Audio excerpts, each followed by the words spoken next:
Consumer क्या बेटा, rational है। रेशनल मतलब होता है तर्क, बड़ा चतुर है, बड़ा तर्क संगत होता है भाई, चतुर है, चालाक है, इस तरह का कंज्यूमर। तो कंज्यूमर रैशनल होता है। पर अब क्या बोला गया है, जब वन कमोडिटी को परचेज करता है तो कंज्यूमर इक्विलिब्रियम में क्या केस बनता है, अब बायस मोर, उसे ज्यादा से ज्यादा खरीदेगा भाई, क्योंकि उसे लेवल ऑफ सेटिस्फेक्शन प्राइस से ज्यादा उसे भी सेटिस्फेक्शन मिल रही है। रैशनल है कंज्यूमर, याद रखना। जब एक्स गुड्स को बढ़ाते हैं, एक्स गुड्स के कंजप्शन को बढ़ाएंगे तो वाई गुड्स के कंजप्शन को लेस करना पड़ता है।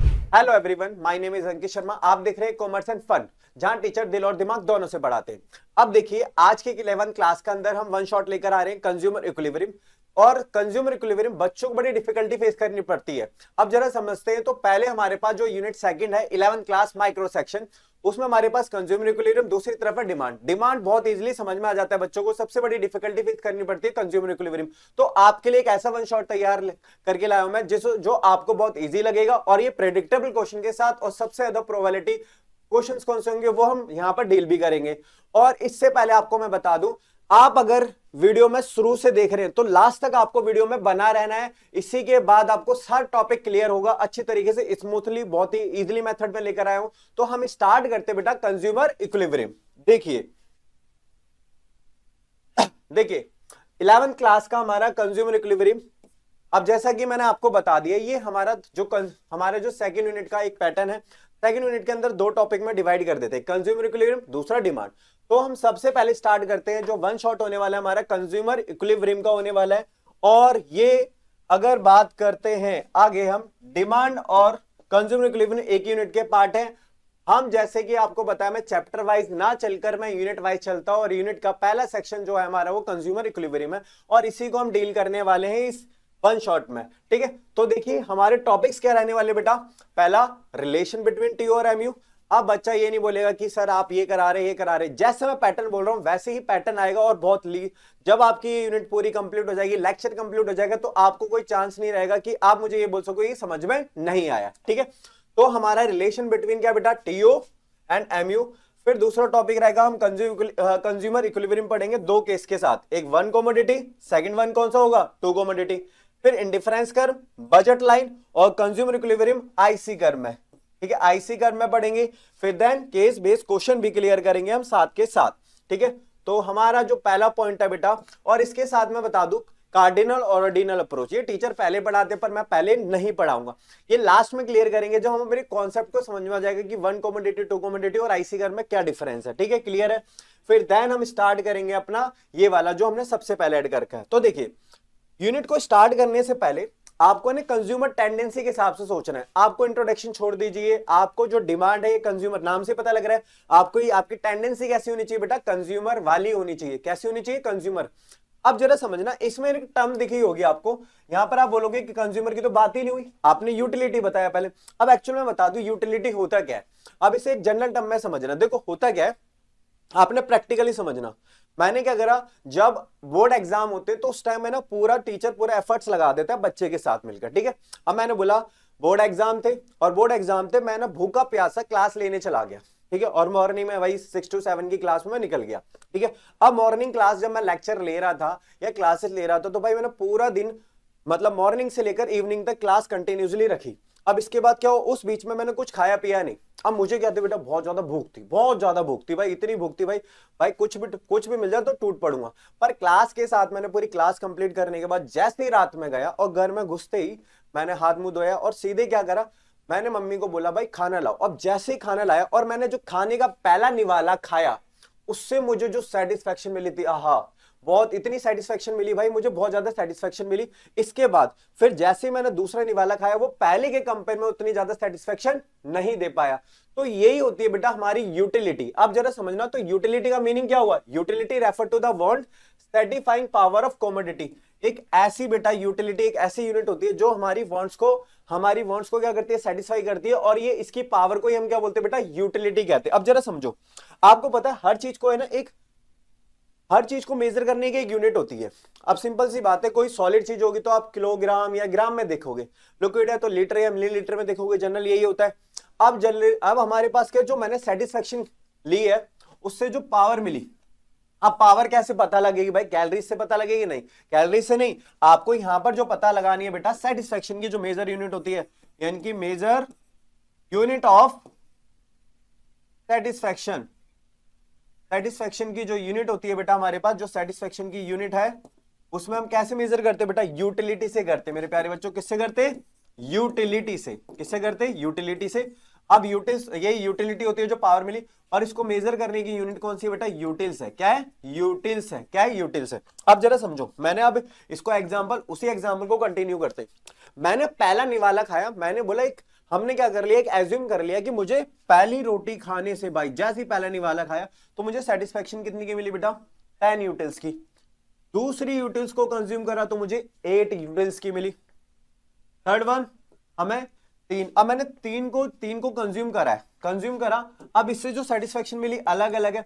क्यों? अब ये डिक्रीजिंग ही क्यों हो रहा है बेटा? क्योंकि जैसे जैसे हम ज्यादा से ज्यादा क्या करेंगे बेटा, कमोडिटी को कंज्यूम करेंगे तो हर सक्सेसिव यूनिट के साथ धीरे धीरे हमारी सेटिस्फेक्शन कम हो जाती है। और इसमें मैंने चीज बता दी, यूटिलिटी का एक ऐसी सेटिस्फेक्शन पावर है जिसको हम मेजर करते हैं बेटा किसकी फॉर्म में? यूटिल्स की फॉर्म में। याद रखना, इसकी मेजर यूनिट कौन सी होगी बेटा? यूटिल्स होगी। कौन सी होगी? यूटिल्स।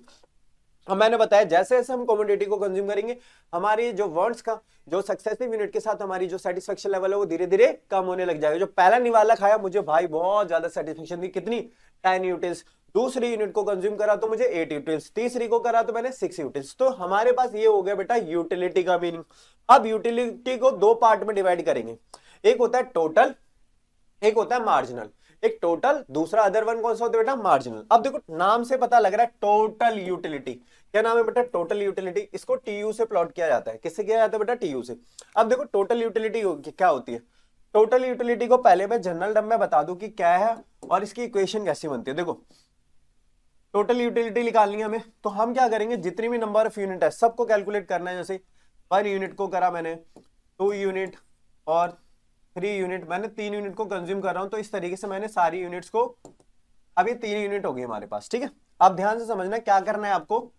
देखिए हमारे पास टोटल यूटिलिटी क्या होगी, जैसे मैंने बोला कि पहली यूनिट को जब कंज्यूम करा तो भाई 10 यूटिल्स सेटिस्फेक्शन, दूसरी को करा तो हमारे पास कितनी हो गई? 8 यूटिल्स, थर्ड वन को करा तो बेटा हमारे पास 6 हो गई।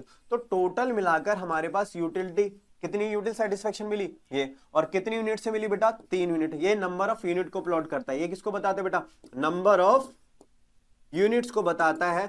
तो नंबर ऑफ यूनिट कितनी होगी बेटा? 3 यूनिट को कंज्यूम करने से हमें सेटिस्फेक्शन लेवल कितना मिला बेटा? 24 यूटिल्स मिला। इसे बोलते हैं टोटल यूटिलिटी। अब देखो टोटल यूटिलिटी की डेफिनेशन समझते हैं।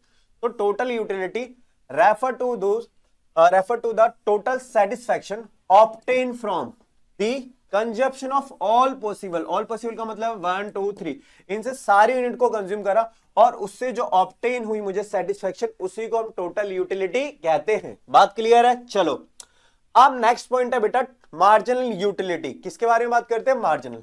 अब मार्जिन का जो जनरल मीनिंग होता है वो क्या होता है बेटा? मार्जिन का मीनिंग होता है, मार्जिन आपने सुना होगा कि भाई इतना मार्जिन पड़ा, इनकी एडिशनल बोलते से, क्या बोलते हैं? एडिशनल, इनकी अतिरिक्त बोलते हैं। क्या बोलते हैं? एडिशनल का मतलब है अतिरिक्त। ये मार्जिनल यूटिलिटी होती है। क्या होती है? Marginal utility. अब मार्जिनल यूटिलिटी होती क्या है? अब देखो इसको भी समझते हैं। मैंने लिखा बेटा ये नंबर है और हमने लिख दिया टीयू है हमारे पास, टीयू एन में से टीयू एन -1 कर दिया। ठीक है, अब देखो क्या करना है। मैंने बोला इसको एग्जाम्पल ले लो, एक तरफ एग्जाम्पल करते हैं। एग्जाम्पल की बात करें, देखो अगर हमने 10 यूनिट को किसी गुड्स की 10 कमोडिटी को कंज्यूम करा और जो टोटल लेवल ऑफ सेटिस्फेक्शन है हमें मिलता है बेटा 100 यूटिल्स। कितनी मिलती है? 100 यूटिल्स। अब जैसे ही 11th को मैं कंज्यूम करूं तो मुझे लेवल ऑफ सेटिस्फेक्शन कितना हो जाता है? 11th को जैसे ही कंज्यूम करा तो हमारे पास लेवल ऑफ सेटिस्फेक्शन हो गया 105। कितना हो गया? 105। अब पूछा जाए सिर्फ 11th का बताओ, सिर्फ 11th का बताओ, तो 11th का सीधे सीधे माइंड में क्या होगा? नंबर ऑफ यूनिट है 11th है, इससे बताओ कितनी सेटिस्फेक्शन मिलोगी जो हमने 11th यूनिट को कंज्यूम। तो आप इन दोनों का डिफरेंस देख लोगे, ये क्या होगा बेटा? मार्जिनल यूटिलिटी हो जाएगा। तो मार्जिनल यूटिलिटी क्या होगी? इन दोनों का चेंज क्या हो गया हमारे पास? मार्जिनल यूटिलिटी कितनी होगी? 5। अब इसमें पुटअप कर दे, देखिए जरा, ये हमारे पास कितनी यूनिट थी टोटल मिलाकर? 11 थी, और 11 का ही बताना हमें। और 11 में से हम क्या करेंगे? 11 में से 1 माइनस करा तो टीयू 11 में से टीयू 10 को माइनस करा तो 105 में से 100 को माइनस करा तो ये 5 यूटिल्स हमें सेटिस्फेक्शन लेवल ऑफ सेटिस्फेक्शन मिला। ये होता है एडिशनल। अब इसको डेफिनेशन को समझते हैं। अब डेफिनेशन को क्लियर करते हैं। तो देखिए marginal utility refer to the those additional satisfaction दे रही है बेटा, और बेनिफिट, और बेनिफिट दे रही है consumer experience from the consuming one more, जैसे एक यूनिट को और एक्स्ट्रा करा बेटा, सर्विस को कंज्यूम करा या गुड्स को लिया कंज्यूम करा, तो उससे जो सेटिस्फेक्शन मिली वो हमारी मार्जिनल यूटिलिटी होगी, यानी कि डिफरेंस निकालकर आप मार्जिनल यूटिलिटी को फाइंड कर सकते हैं। बात क्लियर है? अब आपको यूटिलिटी की डेफिनेशन क्लियर हो गई, टोटल यूटिलिटी की हो गई और मार्जिनल यूटिलिटी की हो गई। अब लास्ट वन जो हमारे पास बचता है, अब इन दोनों के बीच में देखो क्वेश्चंस किस तरीके से आते हैं, क्वेश्चन को डील करेंगे हम। अब क्वेश्चन क्या आता है, अब एक क्वेश्चन बनता है हमारे पास, relation between total utility and marginal utility. ठीक है, क्या रिलेशन है बेटा, टोटल यूटिलिटी और मार्जिनल यूटिलिटी का रिलेशन बताना है। अब रिलेशन बताने के लिए तरीका भी बता देता हूं आपको कैसे करना है क्वेश्चन को। पहले आपने क्या लिखनी है बेटा, टीयू की डेफिनेशन, फिर एमयू की डेफिनेशन। एमयू की डेफिनेशन लिखने के बाद अब क्या करना है, आपको टेबल बनानी है। क्या बनानी है, टेबल। अब टेबल को बनाना है कैसे, कोई रट्टाफिकेशन नहीं, पूरे टॉपिक को समझना है, ये टेबल बनानी है। अब इसमें तीन चीजें हम मेंशन कर देते हैं। यूनिट्स हो गई, यूनिट के बाद हमने क्या करा, टीयू करा, इसके बाद एमयू को कर दिया, एमयू प्लॉट कर दिया। अब क्या करना है, यूनिट्स को जैसे हम बढ़ा रहे हैं, यूनिट्स को हमने बढ़ाया, मार्जिनल यूटिलिटी क्या होती है, हर सक्सेसिव यूनिट के साथ धीरे धीरे लेस होने लग जाती है, इतनी बात याद रखना। अब मैंने बोला पहली यूनिट को कंज्यूम करा तो 10 यूटिल्स, दूसरी को करा तो 8 हो गई, 6 हो गई, 4 हो गई, 2 हो गई, 0 हो गई, और यहां पर मैंने लिख दिया -2। कितना लिख दिया, -2। ठीक है, बात क्लियर है, ये -2 तक लिख दिया, 7 पे -2 हो गई, क्या होगी, -2। अब क्या करना है हमें, अब इसके बाद हमें देखो, ये हमारी जैसे जैसे हम यूनिट को कंज्यूम करते रहेंगे तो हर सक्सेसिव यूनिट से हमारी जो लेवल ऑफ सेटिस्फेक्शन वो धीरे धीरे क्या होगा, कम हो जाता है। क्लियर है, ये हमारे पास क्या हो गया, एमयू हो गई। पहली यूनिट को कंज्यूम करा तो 10 यूटिल्स, दूसरी को करा तो 8। अब टोटल फाइंड करनी है, टोटल में मैंने बताया था क्या करना है, 10 हो गया, और अगर मैं दूसरी से मतलब दूसरी यूनिट को कंज्यूम करा तो 8 होगा, तो टोटल मिलाकर कितना होगा, 18। थर्ड को कितने को कंज्यूम करा तो थर्ड से सिर्फ कितना मिला, 6 मिला। अगर तीनों को कर दूं तो 24, फिर कितना होगा 28, फिर 30 एंड फिर 30, फिर 28। ये हमारे पास बन जाता है टी और एमयू। अब है ना, इसे ना कर्व में प्लॉट करना है, इसका डायग्राम बनाना है। अब इसका डायग्राम कैसे बनता है, अब आपको एक लाइन खींचनी है, एक लाइन ड्रॉ करोगे आप।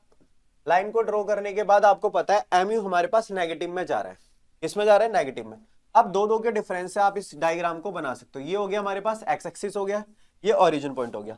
अब इसके ना एक्स एक्सिस पे हम प्लॉट करते हैं यूनिट्स, क्या करेंगे, यूनिट्स को, और दूसरी तरफ हम टीयू एंड एमयू को प्लॉट करेंगे। क्या करेंगे, टीयू और एमयू को। ठीक है, टीयू और एमयू को करा। अब इसके बाद इसकी नंबरिंग देते हैं। अब नंबरिंग क्या हमारे पास 7 तक है, 1 2 3 4 5 6 और फिर 7। ठीक है, अब हमारे पास एमयू है। अब देखो हाईएस्ट वैल्यू कितनी है बेटा, हाईएस्ट वैल्यू हमारे पास 30 है, इस हिसाब से गैप ले लो। क्या करते हैं, 2 का 2 4 6 8 10 12 14 16 18 20 22 24, आगे तक लाइन खींचेंगे इसको। चलो इसे आगे तक हम लाइन को ड्रॉ करेंगे। ठीक है, आगे तक लाइन को ड्रॉ करेंगे।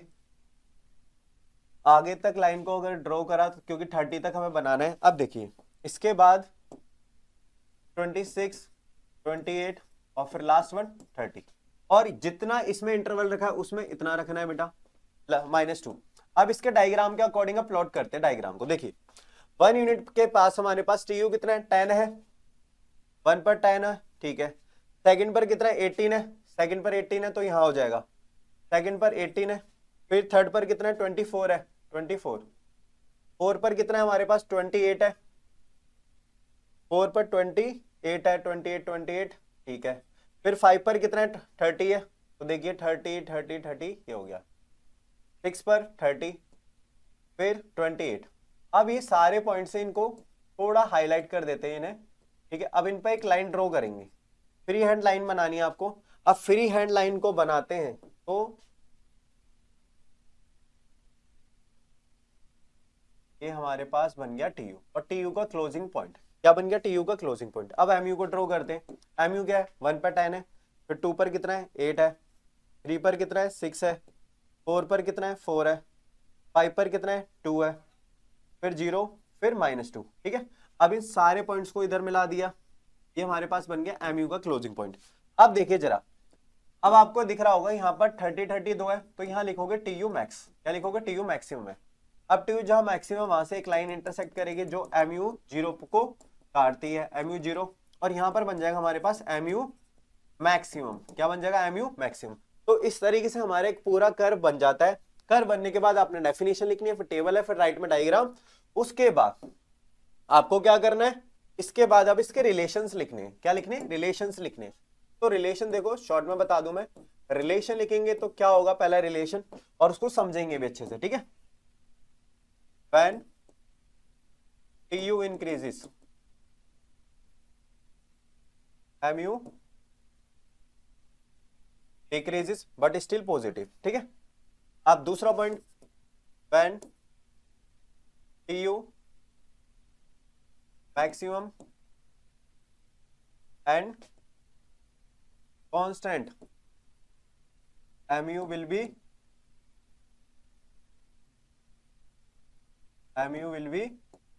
जीरो। लास्ट वन हमारे पास क्या होगा, when TU falls or decline, falls or declines, MU will be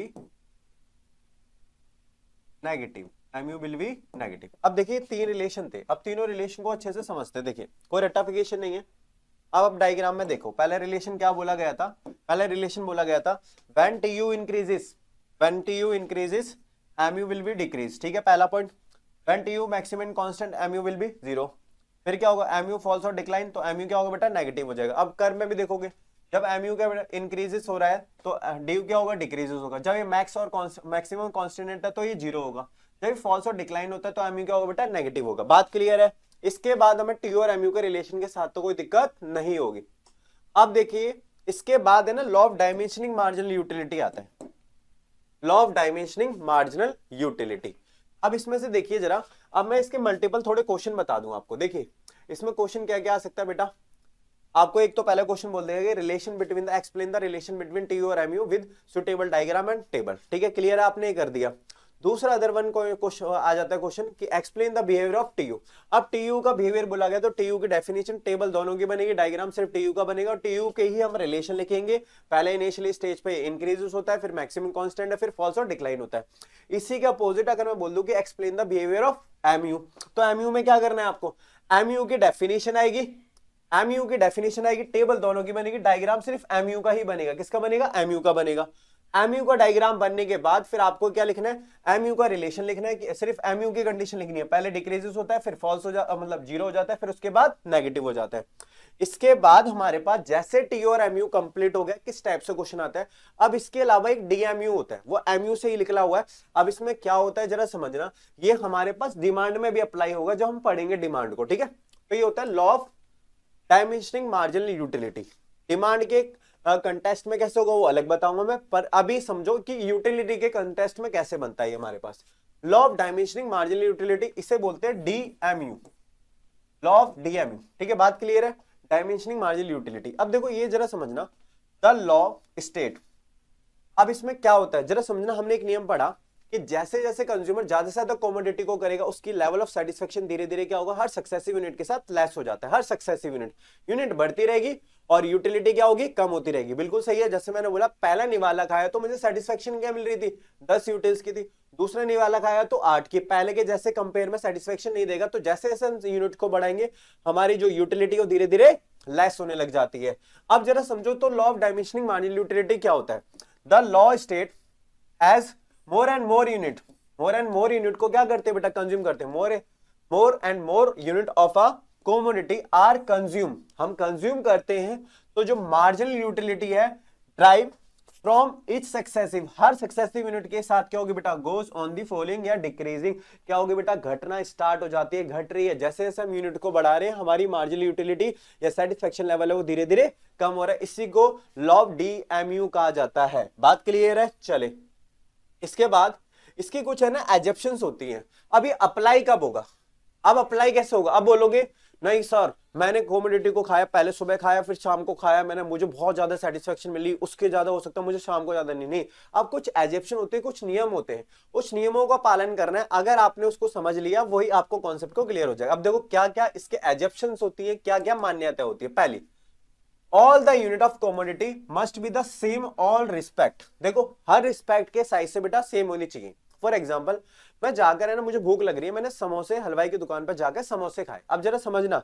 मैंने समोसे को जब कंज्यूम करा और एक समोसा बहुत छोटा था और दूसरा समोसा बड़ा दे दिया, अब सिंपल सी बात है, यहाँ पर क्या होगा, इसमें तो कम, मुझे क्या होगा बेटा, सेटिस्फेक्शन ज्यादा, तो मुझे और ज्यादा सेटिस्फेक्शन बढ़ जाएगी। तो मैंने बोला कि हर रिस्पेक्ट से पहले क्या होना चाहिए, जिस कमोडिटी को हम बेटा कंज्यूम कर रहे हैं उसकी यूनिट ऑल रिस्पेक्ट में सेम होनी चाहिए। मतलब साइज में भी, कलर में भी, डिजाइन में भी, इक्वालिटी में भी, तभी ये नियम अप्लाई होगा, अदरवाइज नहीं होगा। मैंने बोला पहली यूनिट खाई बहुत कम थी, मैंने बोला ना जैसे हमें भूख लग रही है, बहुत छोटा सा दे दिया जाए, अब दे दिया भाई दोस्त ने दे दिया ले कुरकुरे का पैकेट, तो मुझे और ज्यादा भूख लगेगी, सिंपल सी बात है यही तो मैंने बोला हम जो भी यूनिट को खाएंगे वो क्या होगा बेटा, ऑल रिस्पेक्ट से सेम होनी चाहिए, same size, same colour, same design और सेम इक्वालिटी, इसकी एजप्शन होती है, याद रखना, ये मानकर चलना है।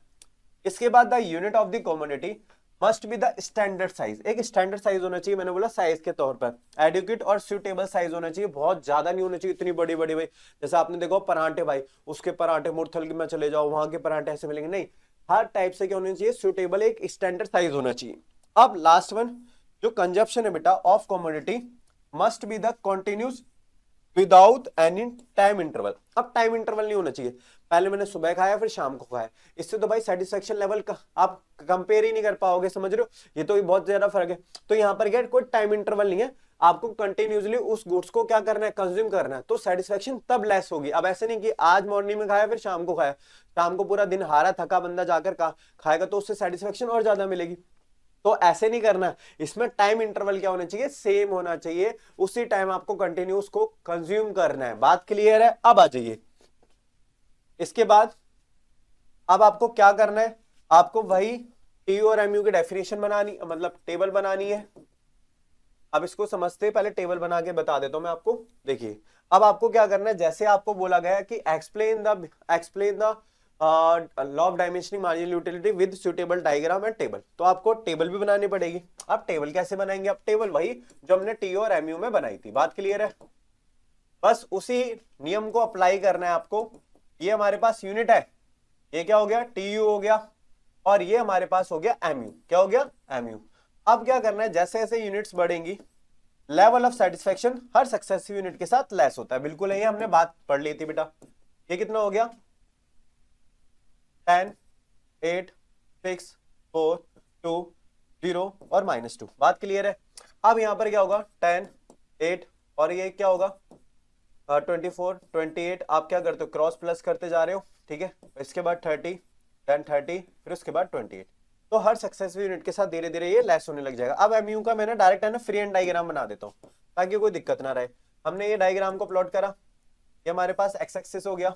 अब क्या करना है आपको, इसमें डायग्राम में बनाना है, तो हमारे पास ये हो जाता है एमयू, क्या बन गया, MU.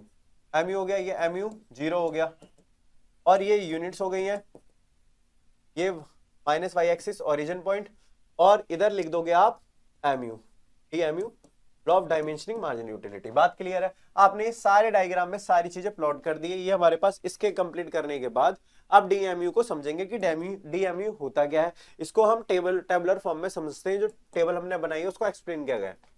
It can be seen from the above the table. अगर आप टेबल को देखोगे तो कंज्यूमर गेट्स मार्जिनल यूटिलिटी, जो मार्जिनल यूटिलिटी है इक्वल टू 10 यूनिट। जैसे पहली कमोडिटी को मैंने कंज्यूम करा तो मुझे सेटिस्फेक्शन लेवल कितना मिला, 10 यूटिल्स का मिला from the first orange. Orange का मतलब मान लो हमने कंसीडर कर लिया ऑरेंज, यूनिट की जगह ऑरेंज लिख सकते हो आप। अब 8 यूटिल्स बेटा हमें सेकंड में मिल रही है, बिल्कुल सही है। अब जैसे सेकंड को करम किया तो बेटा जैसे कंज्यूम किया तो हमारे पास 8 यूटिल्स मिली। अब थर्ड को कंज्यूम करा तो कितनी मिली, 6 यूटिल्स मिली। अब ऐसे चलता रहेगा, जैसे जैसे हम ज्यादा से ज्यादा कमोडिटी को कंज्यूम करेंगे हमारी सक्सेसिव यूनिट के साथ जो एमयू है वो डिक्रीजिंग होती है। बात क्लियर? अब इसके बाद क्या होता है, थर्ड को करा तो ऑन चलता रहेगा ऐसे। अब marginal utility falls because of the declining in the intensity of the bonds. अब इंटेंसिटी जैसे बढ़ेगी बेटा एमयू क्या होगी, हमारी डिक्लाइनिंग होगी। तो जब total utility goes on increase, जो टोटल यूटिलिटी है वो तो बढ़ती रहेगी, और कब तक बढ़ेगी, 6th यूनिट तक बढ़ेगी। टोटल यूटिलिटी क्या होगी बेटा, जहां पर पॉइंट ऑफ स्टेटी आता है, पॉइंट ऑफ सेटिस्फैक्शन आ गया, पॉइंट ऑफ सेटिस्फैक्शन। अब हमारे पास पॉइंट ऑफ सेटिस्फैक्शन आ गया इस पॉइंट पर, क्योंकि इसके बाद तो भाई अब जो टीयू था वो बढ़ रहा था, बिल्कुल सही था। इसके बाद टीयू भी क्या होगा बेटा, घटना स्टार्ट हो जाता है। इसके बाद 6th यूनिट के बाद जो 6th यूनिट है बेटा कोल्ड, इसे पॉइंट ऑफ सेटिस्फैक्शन भी कहा जाता है। बात क्लियर है। At this stage the consumer gets maximum utility, क्योंकि उसकी मैक्सिमम यूटिलिटी मिल जाती है। अब इसके बाद जो कंज्यूमर है बियॉन्ड दिस पॉइंट, जैसे इस पॉइंट के बाहर गया, आपको पता है यहां पर तो अभी पॉजिटिव चलता आ रहा है, तब 0 तक पॉजिटिव है, इसके बाद नेगेटिव होगा। अब नेगेटिव होने के बाद देखो क्या होगा, अब मार्जिनल यूटिलिटी बिकम्स नेगेटिव। अब नेगेटिव जैसी होगी तो टोटल यूटिलिटी क्या होगी, स्टार्ट फॉलिंग, टोटल यूटिलिटी घटना स्टार्ट हो जाती है। इसके बाद ये होगा, it means that insist of the utility, utility के तौर पर क्या होगा, कंज्यूमर स्टार्ट गेटिंग, अब डिस यूटिलिटी मिलने लग जाएगी, इनकी लॉस ऑफ सेटिस्फैक्शन मिलेगा ड्यू टू एक्सेसिव, मतलब भाई वोमिटिंग हो जाना, ये सारी चीजें इस तरीके समझ लो। ये क्या होगा बेटा, सक्सेसिव कंजप्शन करेगा किसी थिंग को, तो बेटा डिस यूटिलिटी मिलेगी, उससे सेटिस्फैक्शन नहीं मिलेगा, बस खाया जा रहा है खाया जा रहा है, वो सेटिस्फैक्शन नहीं दे रहा, खत्म कर रहे हैं, एक टारगेट हो गए। अब क्या होगा, the commodity begin to harm, उसे हार्म करेगा बेटा, जब ज्यादा खाएगा तो अति हर चीज की बेकार होती है, वही सेम है। To avoid the marginal disutility, तो उसे अवॉइड करता है इस स्टेज पर। Economist make the assumption that the consumer is rational, consumer क्या बेटा, रेशनल है। रेशनल मतलब होता है तर्क, बड़ा चतुर है, बड़ा तर्क संघर्ष होता है भाई, चतुर है, चालाक है, इस तरह का कंज्यूमर। तो कंज्यूमर रैशनल होता है, इसलिए क्या करेगा, he wants to maximize satisfaction, उसका काम क्या होता है, ज्यादा से ज्यादा वांट्स को सेटिस्फैक्शन देना, और सेटिस्फैक्शन लेना मतलब जिसको कमोडिटी को कंज्यूम कर रहा है उससे सेटिस्फैक्शन मिलनी चाहिए। तो a rational consumer will not go beyond the zero, अब बियॉन्ड द जीरो, जीरो के बियॉन्ड नहीं जाएगा। इसके बाद क्या होगा, मार्जिनल यूटिलिटी क्या होगी, इस स्टेज के बाद बेटा नेगेटिव हो जाती है, इसको इसलिए कंज्यूम नहीं करता। बात क्लियर है, चलिए आगे बढ़े। अब आपको डीएमयू तो क्लियर हो गया, ठीक है।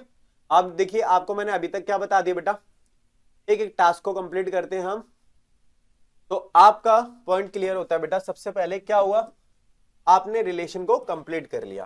अब हम वन कमोडिटी पढ़ेंगे, इसमें डीएमयू को भी हमने अच्छे से समझ लिया। अब हमारे पास चलेगा बेटा क्या, वन कमोडिटी, क्या चलेगा, वन कमोडिटी पढ़ेंगे अब, ठीक है, क्लियर, डन।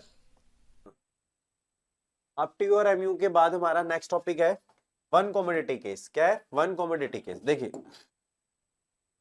तो हम पढ़ेंगे हम consumer equilibrium in case one commodity. तो सबसे पहले ये एक बात समझने वाली बात ये है कि हम पढ़ रहे हैं consumer equilibrium in case one commodity.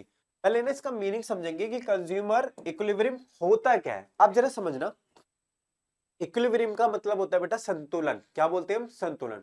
अब कंज्यूमर इक्विलिब्रियम के बारे में अगर मैं बात करूं तो कंज्यूमर इक्विलिब्रियम क्या होता है, कंज्यूमर इक्विलिब्रियम एक ऐसी कंडीशन होती है यहां पर दो चीजें होती है, एक तो मार्केट प्राइस, जरा ध्यान से समझना, एक होता है मार्केट प्राइस, दूसरी तरफ income, given income and market price. और इस तरीके से वो ऐसा प्लान करे, इस मैनर में एक्सपेंस करे कि उसके पास कितनी इनकम है और क्या मार्केट प्राइस है कि उसे सेटिस्फेक्शन मिले। क्योंकि मैंने बोला कि कंज्यूमर इज रैशनल, रैशनल का मतलब बड़ा चालाक है कंज्यूमर, क्या है, चालाक है। अब उसका काम क्या बनता है कि उसके पास कितनी इनकम है, क्या पैसा है, और उस पैसे को किस तरीके से एक्सपेंस करना है मार्केट प्राइस पर कि उसे ज्यादा सेटिस्फेक्शन मिले, इसी को हम कंज्यूमर इक्विलिब्रियम करते हैं। तो मैंने बोला दो चीजें डिपेंड करती है, उसकी इनकम और मार्केट प्राइस पर, और साथ ही साथ क्या है, जो कंज्यूमर है वो रैशनल है, मतलब चतुर और चालाक है।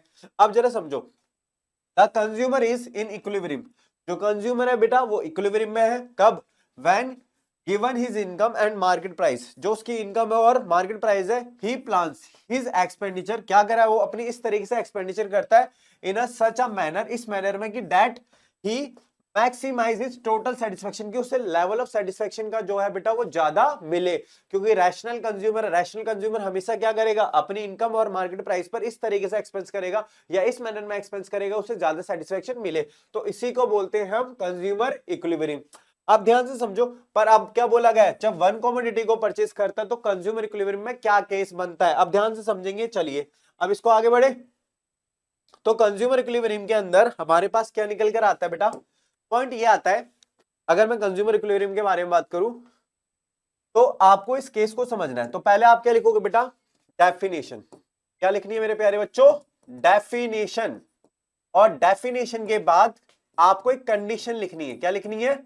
कंडीशन। अब कंडीशन में क्या करना है ध्यान से समझो। कंज्यूमर इक्विलिब्रियम में कब होगा, किस केस में होगा? तो पहला केस बन जाता है जब MUM PX के बराबर हो। जब MUM क्या होगा बेटा? PX के बराबर हो। अब जरा ध्यान से समझो, जो भी हम यूनिट को कंज्यूम कर रहे थे हमेशा यूटिल्स में मेजर की जा रही थी, अब उसे मॉनेटरी वैल्यू में कैलकुलेट करेंगे। किसमें करेंगे? Monetary value. तो MUM और PX, अब इसकी फुल फॉर्म में अगर मैं लिखवा दूं तो MUM का मतलब है मॉनेटरी वैल्यू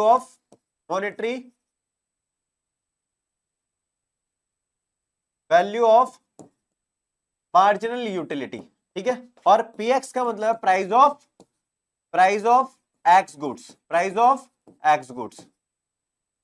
इसके बाद एक होगा MUX, जिसमें होगा बेटा हमारे पास marginal utility of X goods. MU को मैंने MU लिख दिया, मार्जिनल यूटिलिटी, जो आप कई टाइम से पढ़ते आ रहे हो, ठीक है। अब आपने क्या करना है? पहले डेफिनेशन, फिर कंडीशन। अब इसके बाद बनेगी हमारी टेबल। अब टेबल को कैसे बनाना, कोई रट्टाफिकेशन नहीं, समझना। टेबल को आपको ड्रॉ करना है। अब टेबल बनेगी कैसे?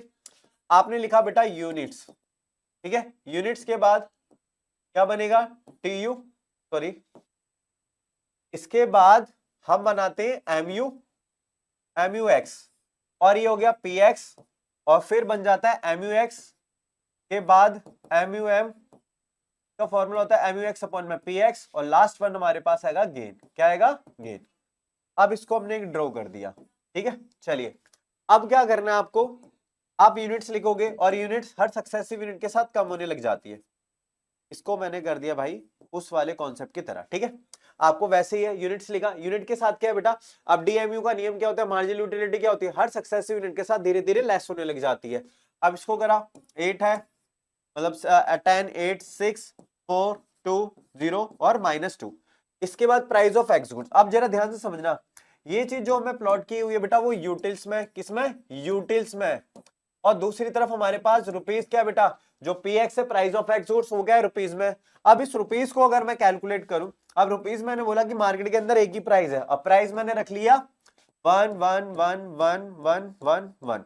अब ये रुपीस के अंदर है। अब आपने इतनी बेसिक मैथ पढ़ी होगी। अगर मैं बात करूं फॉर्मूला मैंने क्या लिखवाया हुआ MUM का, MUX अपॉन में PX, और सबने इतनी बेसिक मैथ पढ़ी है कि अगर हमें कभी भी कैलकुलेट करना होता है MUX को मतलब PX से डिवाइड करना चाहिए, इसको इससे डिवाइड करना चाहिए, मतलब इस तरीके से तो ये हो गया। पर आप बात समझो बेटा, जब हमारे पास ये यूटिल्स में रुपीस में, तो हम कभी ऐसे डिवाइड कर सकते नहीं कर सकते। तो आपने करा होगा बेटा टाइम डिस्टेंस के साथ भी करा होगा, बहुत चीजें करी होगी। जब आप क्या करते हो? यूनिट को सेम बनाते हो। क्या बनाते हो? सेम है। अगर हमें मीटर में आंसर निकालना है तो हमें किलोमीटर को भी मीटर में कन्वर्ट करना पड़ेगा। वैसे ही सेम अब क्या करेंगे इस केस में, हमारे पास ये यूटिल्स में और ये क्या है? रुपीस में। तो हमें रुपीस वाले को किस में कन्वर्ट करना पड़ेगा? यूटिल्स में कन्वर्ट करना पड़ेगा, क्योंकि सेटिस्फेक्शन का जो लेवल है हम उसे किससे मेजर कर रहे हैं? यूटिल्स से कर रहे हैं। तो इसलिए इस केस के अंदर हम क्या करेंगे? MUX अपॉन में PX है, ये कैलकुलेट करना है। अब क्या करना है आपको, ध्यान से समझेंगे हम। अब हमें क्या करना है? PX को मैंने किसके बराबर लिया बेटा? इक्वल टू 1 रुपीस के बराबर, और 1 रुपए के अंदर मैंने जो सेटिस्फेक्शन लेवल है वो क्या कर लिया? यहां पर लेवल ऑफ सेटिस्फेक्शन मैंने रख लिया 2। कितना रख लिया? 2 यूटिल्स। अब मैं इसकी जगह रुपीस की जगह मैं 2 यूटिल्स का यूज करूंगा। किसका यूज करूंगा? 2 यूटिल्स का। किसका यूज करूंगा? 2 यूटिल्स का। अब मुझे 1 से डिवाइड नहीं करना, इन सबको मैं 2 से डिवाइड करूंगा। किससे करूंगा? 2 से डिवाइड करूंगा, क्योंकि हमारे पास ये रुपीस में था, रुपीस को मैंने कन्वर्ट कर लिया यूटिल्स में। ये भी यूटिल्स, ये भी यूटिल्स। अब इसको डिवाइड करना कोई डिफिकल्टी फेस करनी नहीं है हमें। क्लियर है इतनी बात? अब 5 हो गया, 4 हो गया, 3 हो गया, 2 हो गया, 1 हो गया, 0 हो गया और -1 हो गया। अब आपको गेन फाइंड करना है। अगर गेन को फाइंड करते हो बेटा, गेन फाइंड करेंगे हम, तो क्या बनेगा? MUM में से PX को क्या करोगे बेटा? माइनस कर दोगे। MUM में से PX को माइनस कर दोगे। इसमें से इसको माइनस करा तो 4 3 2 1 0 -1 और -2। बात क्लियर है? अब क्या करना है आपको? अब मुझे बताइए ये वाला केस कहां अप्लाई हो रहा है? जहां पर MUM PX के बराबर है। हमने कंडीशन क्या लिखी थी? जहां MUM PX के बराबर हो तो कंज्यूमर इक्विलिब्रियम में होगा। तो ये किस केस में? अब आपको दिख रहा होगा बेटा, जब हमारे पास ये 1 है और ये 1 है, तो ये हमारे पास कंज्यूमर इक्विलिब्रियम केस में बनेगा। क्या बनेगा? कंज्यूमर इक्विलिब्रियम केस में होगा तो हमारे पास 5th यूनिट पर कंज्यूमर को ज्यादा मोर लेवल ऑफ सेटिस्फेक्शन मिलेगा। इक्विलिब्रियम पॉइंट हो गया। अब यहाँ पर 3 केस बता के दिखाता हूं मैं आपको। देखिए यहाँ पर पहले केस के अंदर क्या दिख रहा है आपको? MUM PX से ज्यादा है, ठीक है। दूसरे केस के अंदर क्या बेटा? MUM PX के बराबर है, ठीक है। इसके बाद क्या बेटा? MUM है, उससे ज्यादा क्या बेटा? PX है, ठीक है। ये 3 केस बन जाते हैं। अब इस केस में क्या होगा देखो जरा, जब कंज्यूमर पहली दूसरी तीसरी यूनिट और चौथी यूनिट को रिस्पेक्टिवली क्या करेगा? ज्यादा से ज्यादा कंज्यूम करेगा तो और ज्यादा खरीदेगा, क्योंकि हर बार उसका क्या बेटा? प्राइस ऑफ गुड से ज्यादा लेवल ऑफ सेटिस्फेक्शन मिल रही है, और जो जब तक खरीदता रहेगा जब तक ये इसके बराबर ना आ जाए, इसके बाद वो खरीदना क्या कर देता है? बंद कर देता है। तो उसके बाद वो उसे खरीदेगा नहीं। अब उसी केस को हमें बताना है। इतनी बात क्लियर है? अब इसको आपको डायग्राम में प्लॉट करना है। अब डायग्राम के अंदर हमारे पास 3 केस बनेंगे। अब आप इसको है ना क्या करोगे जरा ध्यान से समझना। चलिए इसे नेगेटिव भी ले लेते हैं क्योंकि हमने नेगेटिव भी बनाया हुआ है। ये यूनिट्स हो गई हैं और यहां पर हम MUM और यहां PX को प्लॉट करते हैं, ठीक है। अब देखिए प्राइस ऑफ एक्स गुड्स क्या है? ये इधर कांस्टेंट रख लिया, फ्री एंड बनाना है। और MUM क्या हो रहा है? ये नेगेटिव तक जा रही है, ठीक है। ये MUM हो गया और ये हमारे पास 0 हो गया, ठीक है। पर इक्विलिब्रियम पॉइंट कहां पर होगा? इस वाले पॉइंट पर होगा। तो इक्विलिब्रियम पॉइंट यहां पर हो गया। बात क्लियर है? क्योंकि जहां MUM PX के बराबर होता है, कांस्टेंट लाइन बनाई, ये डिक्रीजिंग हो रही है, दिख रही है आपको ग्राफ के हेल्प से, नहीं आप फ्री एंड बना सकते हो, ठीक है। इसके बाद MUM क्या हो गया? नेगेटिव भी हो गया, ठीक है। आपको दिख रहा है। इसके बाद आपको 3 केस पता लगे इसमें, और तीनों केसों को अच्छे से एक्सप्लेन करेंगे। पहला केस निकल करके आता है जहां MUM PX के ज्यादा है, तो वो क्या करेगा? कीप बाइंग, खरीदता रहेगा, खरीदता रहेगा। उसे क्या करता रहेगा बेटा? खरीदता रहेगा इस केस में। और जब तक खरीदता रहेगा जब तक ये इसके बराबर ना आ जाए। अब इसके बराबर आ जाएगा, ये वाला दूसरा केस था, तो यहां तक क्या करेगा बेटा? स्टील कंज्यूम, यहां पर यहां तक खरीदता रहेगा। इसके बाद थर्ड वन कंडीशन क्या होगी? जब MUM से ज्यादा PX आ जाएगा, ये वाला केस जैसे ही बन गया, तो वो उसे क्या करेगा? उसे परचेज नहीं करेगा। अब इसको बहुत अच्छे से एक्सप्लेन करा हुआ है हमारा इस क्वेश्चन के साथ, ठीक है। पर क्वेश्चन को समझेंगे। अब जरा समझना, हमारे पास क्या दिख रहा है आपको बेटा? जब MUM PX से ज्यादा तो कंज्यूमर क्या होगा बेटा?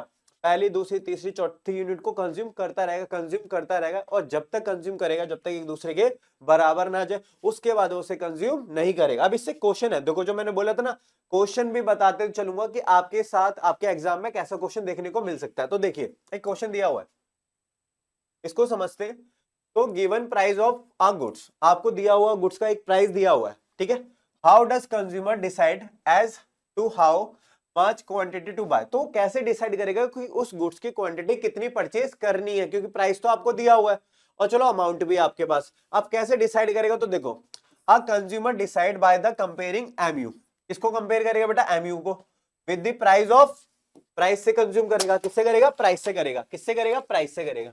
मतलब हमारे पास क्या है? MUM को प्राइस से करेगा, ये मार्जिनल यूटिलिटी को बेटा मॉनेटरी वैल्यू को किससे करेगा? प्राइस ऑफ गुड्स से करेगा। इतनी बात क्लियर है? ही अचीव्स इक्विलिब्रियम, और इक्विलिब्रियम पॉइंट कब होगा? जब when MU of a goods in term of money, money की टर्म में जब क्या होगा बेटा? MUM। तो इसलिए देखो मनी की टर्म में लिख दिया, इसको मनी के टर्म में X लिख दिया गया, कोई दिक्कत नहीं है। बोलोगे कि आपने तो सर MUM लिखवाया था, तो बेटा MUM को ही मान लो ये मनी के टर्म में लिखा हुआ है, ठीक है। इसको ऐसे लिख दिया।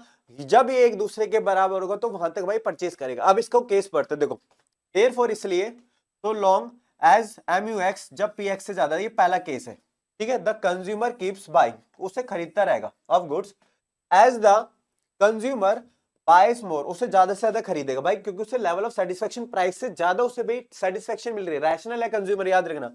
MU जैसे ही फॉल्स होगा due to the operation of law of dimension, क्योंकि अब ज्यादा खरीदता रहेगा तो MU क्या होती है बेटा? डिक्रीजिंग होती है, क्योंकि हमने DMU में पढ़ा है law of diminishing marginal utility. और द कंज्यूमर स्टॉप्स बाइंग, उसे खरीदना बंद कर देगा कब? when MUM in term of money, मतलब टर्म ऑफ मनी का मतलब ये जब MUM किसके बराबर होगा? बिकम्स इक्वल टू प्राइस, यानी कि इसके बराबर आ जाएगा, दूसरे केस के बराबर, केस नंबर 2 इसके बराबर आ जाएगा। तो एग्जांपल MUM PX के बराबर आ गया, तो ही स्टिल बाय, उसे खरीदता रहेगा। और जैसे क्या होगा? MU will becomes lower, lower हो जाएगी बेटा, मतलब थर्ड वन कंडीशन क्या होगी?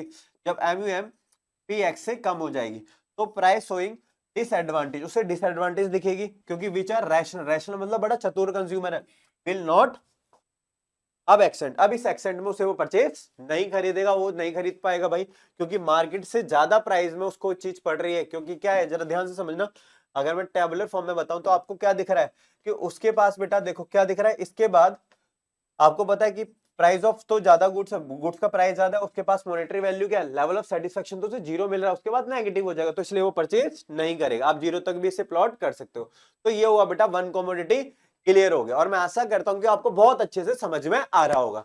अब करते हैं क्वेश्चन जो है बेटा टू कमोडिटी के बारे में। किसके बारे में बात करेंगे, टू कमोडिटी। किसके बारे में बात करेंगे, टू कमोडिटी।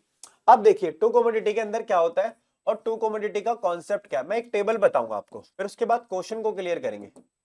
टू कमोडिटी के अंदर बेटा इन कंज्यूमर इक्विलिब्रियम बिहेवियर पढ़ेंगे बेटा, कंज्यूमर इक्विलिब्रियम कौन से केस में बेटा, टू कमोडिटी के, ठीक है। अब टू कमोडिटी के अंदर पहले मैं बता दूं कंडीशन क्या होती है कि कहां पर कंज्यूमर इक्विलिब्रियम पॉइंट पर होता है, किस पॉइंट पर कंज्यूमर इक्विलिब्रियम पॉइंट पर होता है। तो देखिए जब एम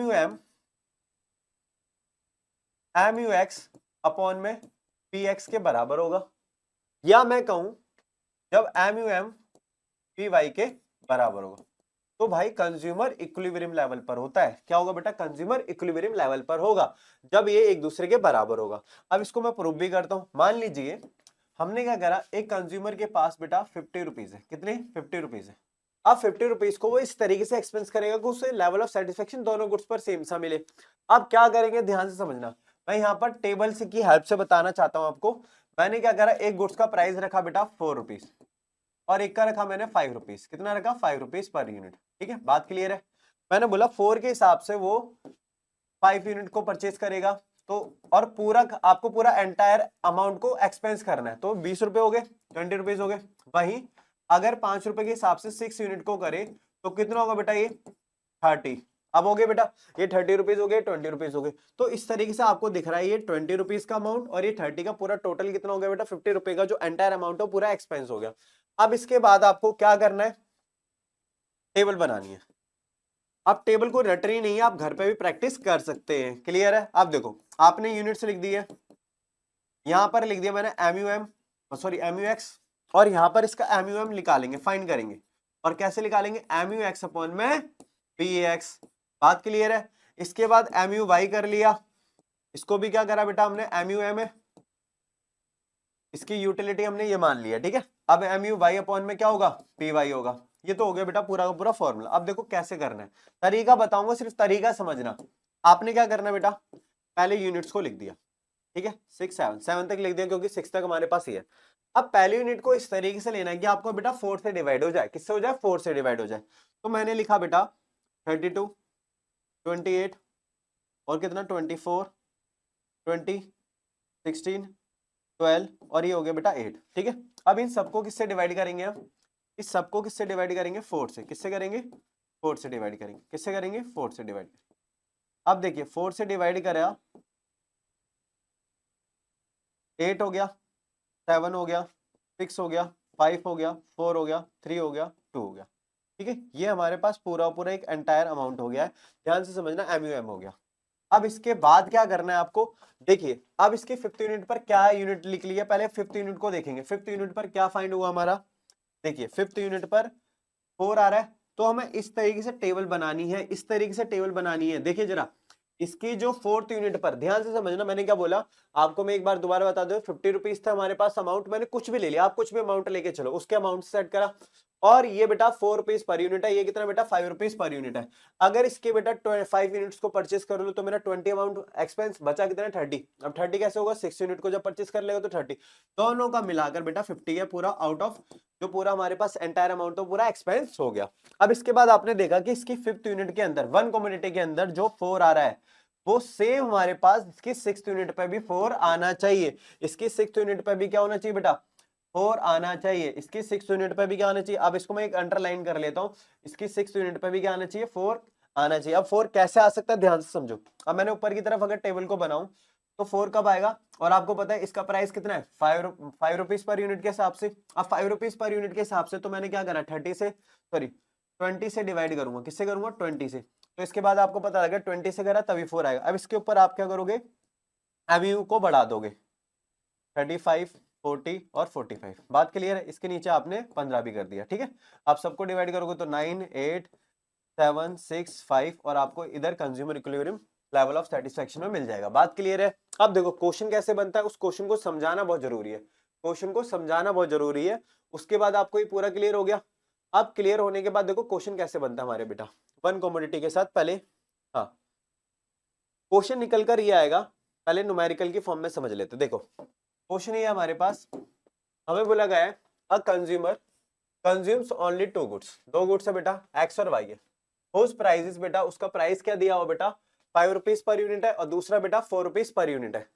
एम यू वाई हमारे पास 16 है, तो point of the consumer equilibrium जब कैलकुलेट एम यू एम को फाइंड करना, एम यू एक्स को, तो देखिए हमने फॉर्मूला क्या पढ़ा बेटा, M U M equal to M U X upon में पी एक्स और एम यू वाई अपॉन में पी वाई पढ़ा। बात क्लियर है? अब इसको फाइंड करना है। अब देखिए आपको क्या करना है, फाइंड करना है। तो देखिए एम यू एक्स की वैल्यू हमें पता नहीं है, सेम रख दिया, कोई बात नहीं। प्राइस ऑफ एक्स गुड्स, क्योंकि पहले मैं सारे लिख देता हूं, यहाँ प्राइस ऑफ एक्स गुड्स कितना दिया बेटा, 5 रुपीज पर यूनिट है, और वाई का प्राइस कितना बेटा, 4 रुपीज पर यूनिट है। अब हमारे पास एम यू एक्स क्या है, हमें फाइंड करना है, और एम यू वाई कितना यूटिल्स है बेटा, 16 यूटिल्स है। कितना बेटा, 16 है। बात क्लियर है? यूटिल्स में नहीं लिख रहे, 16 है। बात क्लियर, डन। अब इसके बाद क्या करना है आपको, एम यू एक्स को एम यू एक्स रखा। अब इसके बाद px की वैल्यू कितनी है बेटा हमारे पास, px price of X goods बेटा 5 है, मल्टीप्लाई करा बेटा। इसके बाद mu y कितना बेटा हमारे पास 16 है, और इसकी y की वैल्यू कितनी बेटा 4 है, तो इसको इससे काटा तो हमारे पास ये बन गया। अब क्या करना है आपको, देखो हाँ पहले मैंने बराबर, इधर बराबर का निशान लगाना है, ठीक है। इसको करा बेटा 4, तो क्रॉस मल्टीप्लिकेशन करा तो mu x की वैल्यू कितनी होगी बेटा, 5 × 4 यानी कि 20 यूटिल्स। बात क्लियर है? तो हमारे पास mu x कितना आ गया बेटा, 20, ठीक है। अगला, इसके बाद क्या करना है आपको, आपको a consumer consumes only two goods, X और वाई को कंज्यूम कर रहा है, सेम उसी की तरह क्वेश्चन है। अब देखो जरा कॉम्बिनेशन बेटा, दो गुड्स का कॉम्बिनेशन जो मार्जिनल यूटिलिटी है एक्स की बेटा इक्वल टू कितनी हमारी 20 है, और ये रही, तो इसकी हमारे पास इसकी यूटिल से बेटा 30 है, और इसकी दूसरे वाले की 20 है, दो दे दी गई, ठीक है। अब प्राइस ऑफ एक्स गुड्स कितना है, 6 रुपीज पर यूनिट है, और वाई का प्राइस हमें बताना है। अब आपको पता ही है फॉर्मूला, फॉर्मूले के अकॉर्डिंग चलते हैं हम। तो देखिए हमारे पास क्या बेटा, एम यू एक्स अपॉन में पी एक्स और एम यू वाई अपॉन में पी वाई। अब जरा समझते क्रॉस मल्टीप्लिकेशन करते हैं। तो एम यू एक्स की वैल्यू कितनी है बेटा, 30 है, और पी एक्स कितना हमारे पास 6 है। चलिए इसके बाद एम यू वाई कितना हमारे पास 20 है, और पी वाई को हमने वैसे ही छोड़ दिया, पी वाई को हमने वैसे ही छोड़ दिया, पी वाई हमारे पास फाइंड करना है। अब क्या करना है, पहले काट दो, जो कट रहा है 5 हो गया, 5 और पी वाई हो गया, मल्टीप्लिकेशन करा, ये 30 हो मतलब 20 हो गया। अब इसको इससे काटा तो प्राइस ऑफ वाई गुड्स बेटा कितना हो गया, 4 रुपीज पर यूनिट हो गया, खत्म। इस तरीके से आपको ये करना था।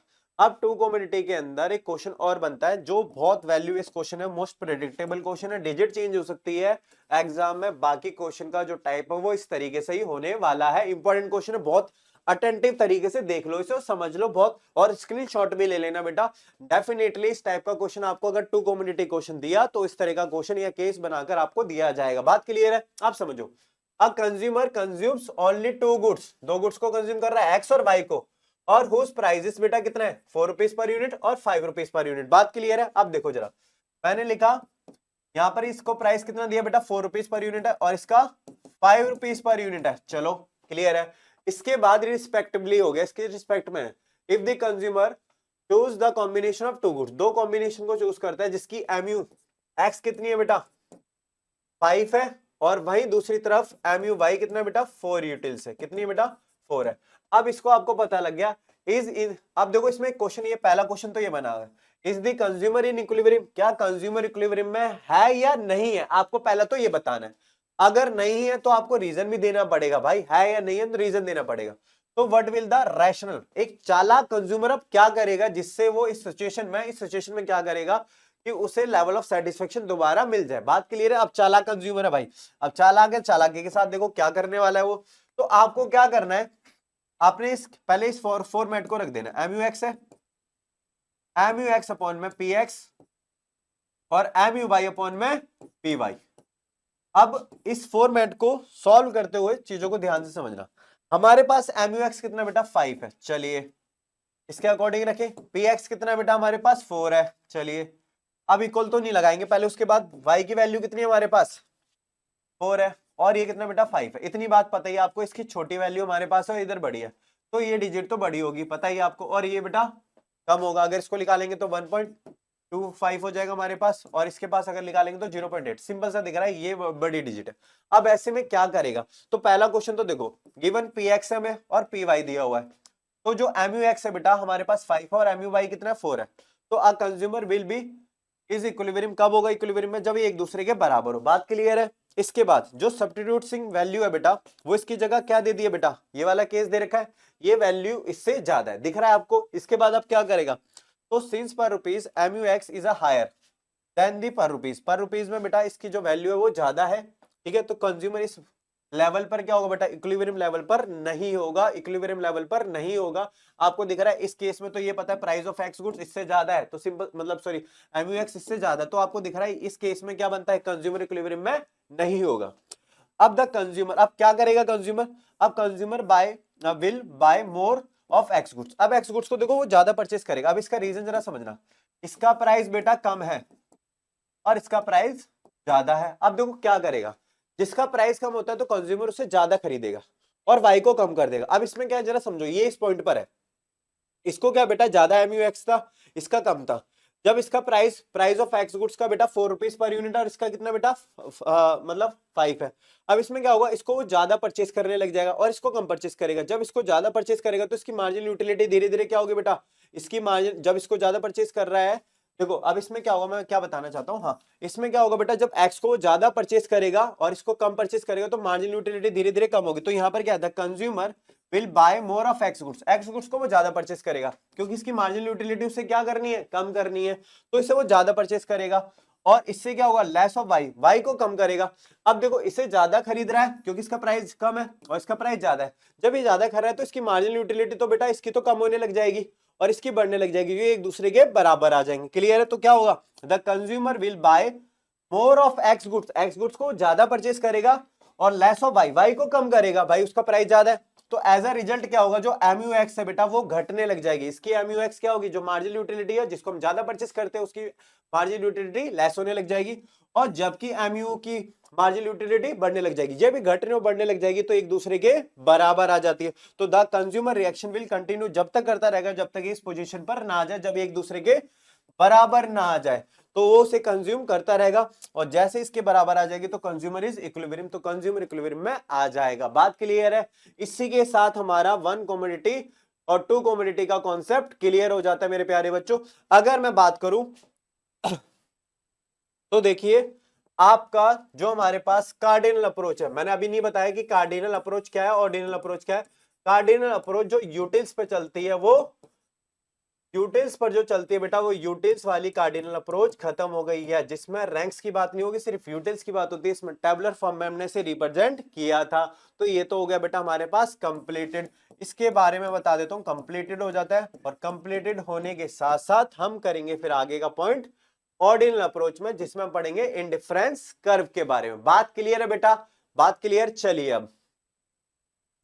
अब हमारा कॉन्सेप्ट कार्डिनल अप्रोच क्लियर करने के बाद, हमने यूटिल्स को कंप्लीट कर लिया, जिसमें यूटिल्स के बारे में बात करी थी। अब हमारा नेक्स्ट टॉपिक है इंडिफरेंस कर्व। किसके बारे में बात करेंगे बेटा, इंडिफरेंस कर्व। देखो अब इंडिफरेंस जो कर्व है हमारा, इंडिफरेंस कर्व वो सेम हमारा पीपीसी कर्व की तरह है, पर पीपीसी जो कर्व था वो हमेशा किसके बारे में बता रहा था, प्रोडक्शन के बारे में। और जो आईसी कर्व है हमारे पास, जो आईसी कर्व है, आईसी कर्व हमारे कंजप्शन के बारे में बात करेगा, क्योंकि चैप्टर क्या है हमारा, कंज्यूमर इक्विलिब्रियम। अब देखिए आईसी क्या है, indifference curve is the locus of point. एक ऐसा बिंदुसार होता है, एक लोकस का मतलब होता है बिंदुसार, एक ऐसा बिंदु पथ है बेटा, एक ऐसा बिंदु पथ है, एक ऐसा पॉइंट है यहाँ पर, that shows such a combination of two goods. सिर्फ दो गुड्स के कॉम्बिनेशन को ही शो करेगा। क्या करेगा, दो गुड्स के कॉम्बिनेशन को शो करेगा। अब इसकी शेप मैं आगे बताऊंगा, इस तरह की इसकी शेप बनती है, इसका नाम क्या होगा वो मैं आगे बताऊंगा प्रॉपर्टी के साथ, ठीक है। बात क्लियर है। तो ये क्या करता है, दो गुड्स के कॉम्बिनेशन को शो करता है, which gives the consumer same satisfaction, और हमेशा सेम लेवल ऑफ सेटिस्फेक्शन देगा। आप समझिए कैसे, जरा समझते हैं। देखिए मान लीजिए यहां पर क्या होगा हमारे पास, अगर आईसी के साथ में डील करूं तो आईसी के साथ ये कॉम्बिनेशंस बन गए हमारे पास A B C D E, ठीक है। अब आपको क्या करना है, एक्स और ये वाई गुड्स है, ठीक है। अब इसको क्या करा हमने, एक्स गुड्स को बढ़ा दिया 02, 03, 04 और 05, ठीक है, और ये कर दिया 15। पहले क्या करा हमने, 5 से लेस कर दिया, फिर 4 से करा, और ये क्या करा 6 से। तो हमेशा सेम लेवल ऑफ सेटिस्फेक्शन देगा, हर बार सेटिस्फेक्शन का लेवल क्या होगा, कम करता रहेगा। अब इसे एक और एग्जांपल से समझ लो, मैं इससे अच्छे से क्लियर कर देता हूँ। एक रो टेबल बनाते हैं, देखिए मान लीजिए आईसी कर्व क्या करता है, दो गुड्स के कॉम्बिनेशन को शो करता है, दो गुड्स के कॉम्बिनेशन को। और मैंने बोला कि आपके पास एंटायर अमाउंट कितना बेटा, 10 रुपीज है। कितना है, 10 रुपीज है। ये मॉनेटरी वैल्यू से रख लिया हमने, और मॉनेटरी वैल्यू से जब फाइंड करा तो मैंने बोला यहाँ हमारे पास एक्स गुड्स है और ये क्या है, वाई गुड्स है। अब मुझे ना 10 के 10 रुपए को पूरा एक्सपेंस करना है, पूरा एंटायर अमाउंट पूरा उसका स्पेंड करना है। अब क्या करना है, अगर 1 रुपया इस पे लगाए तो 9 इस पे लगाने पड़ेंगे, 2 इस पर तो 8 इस पर।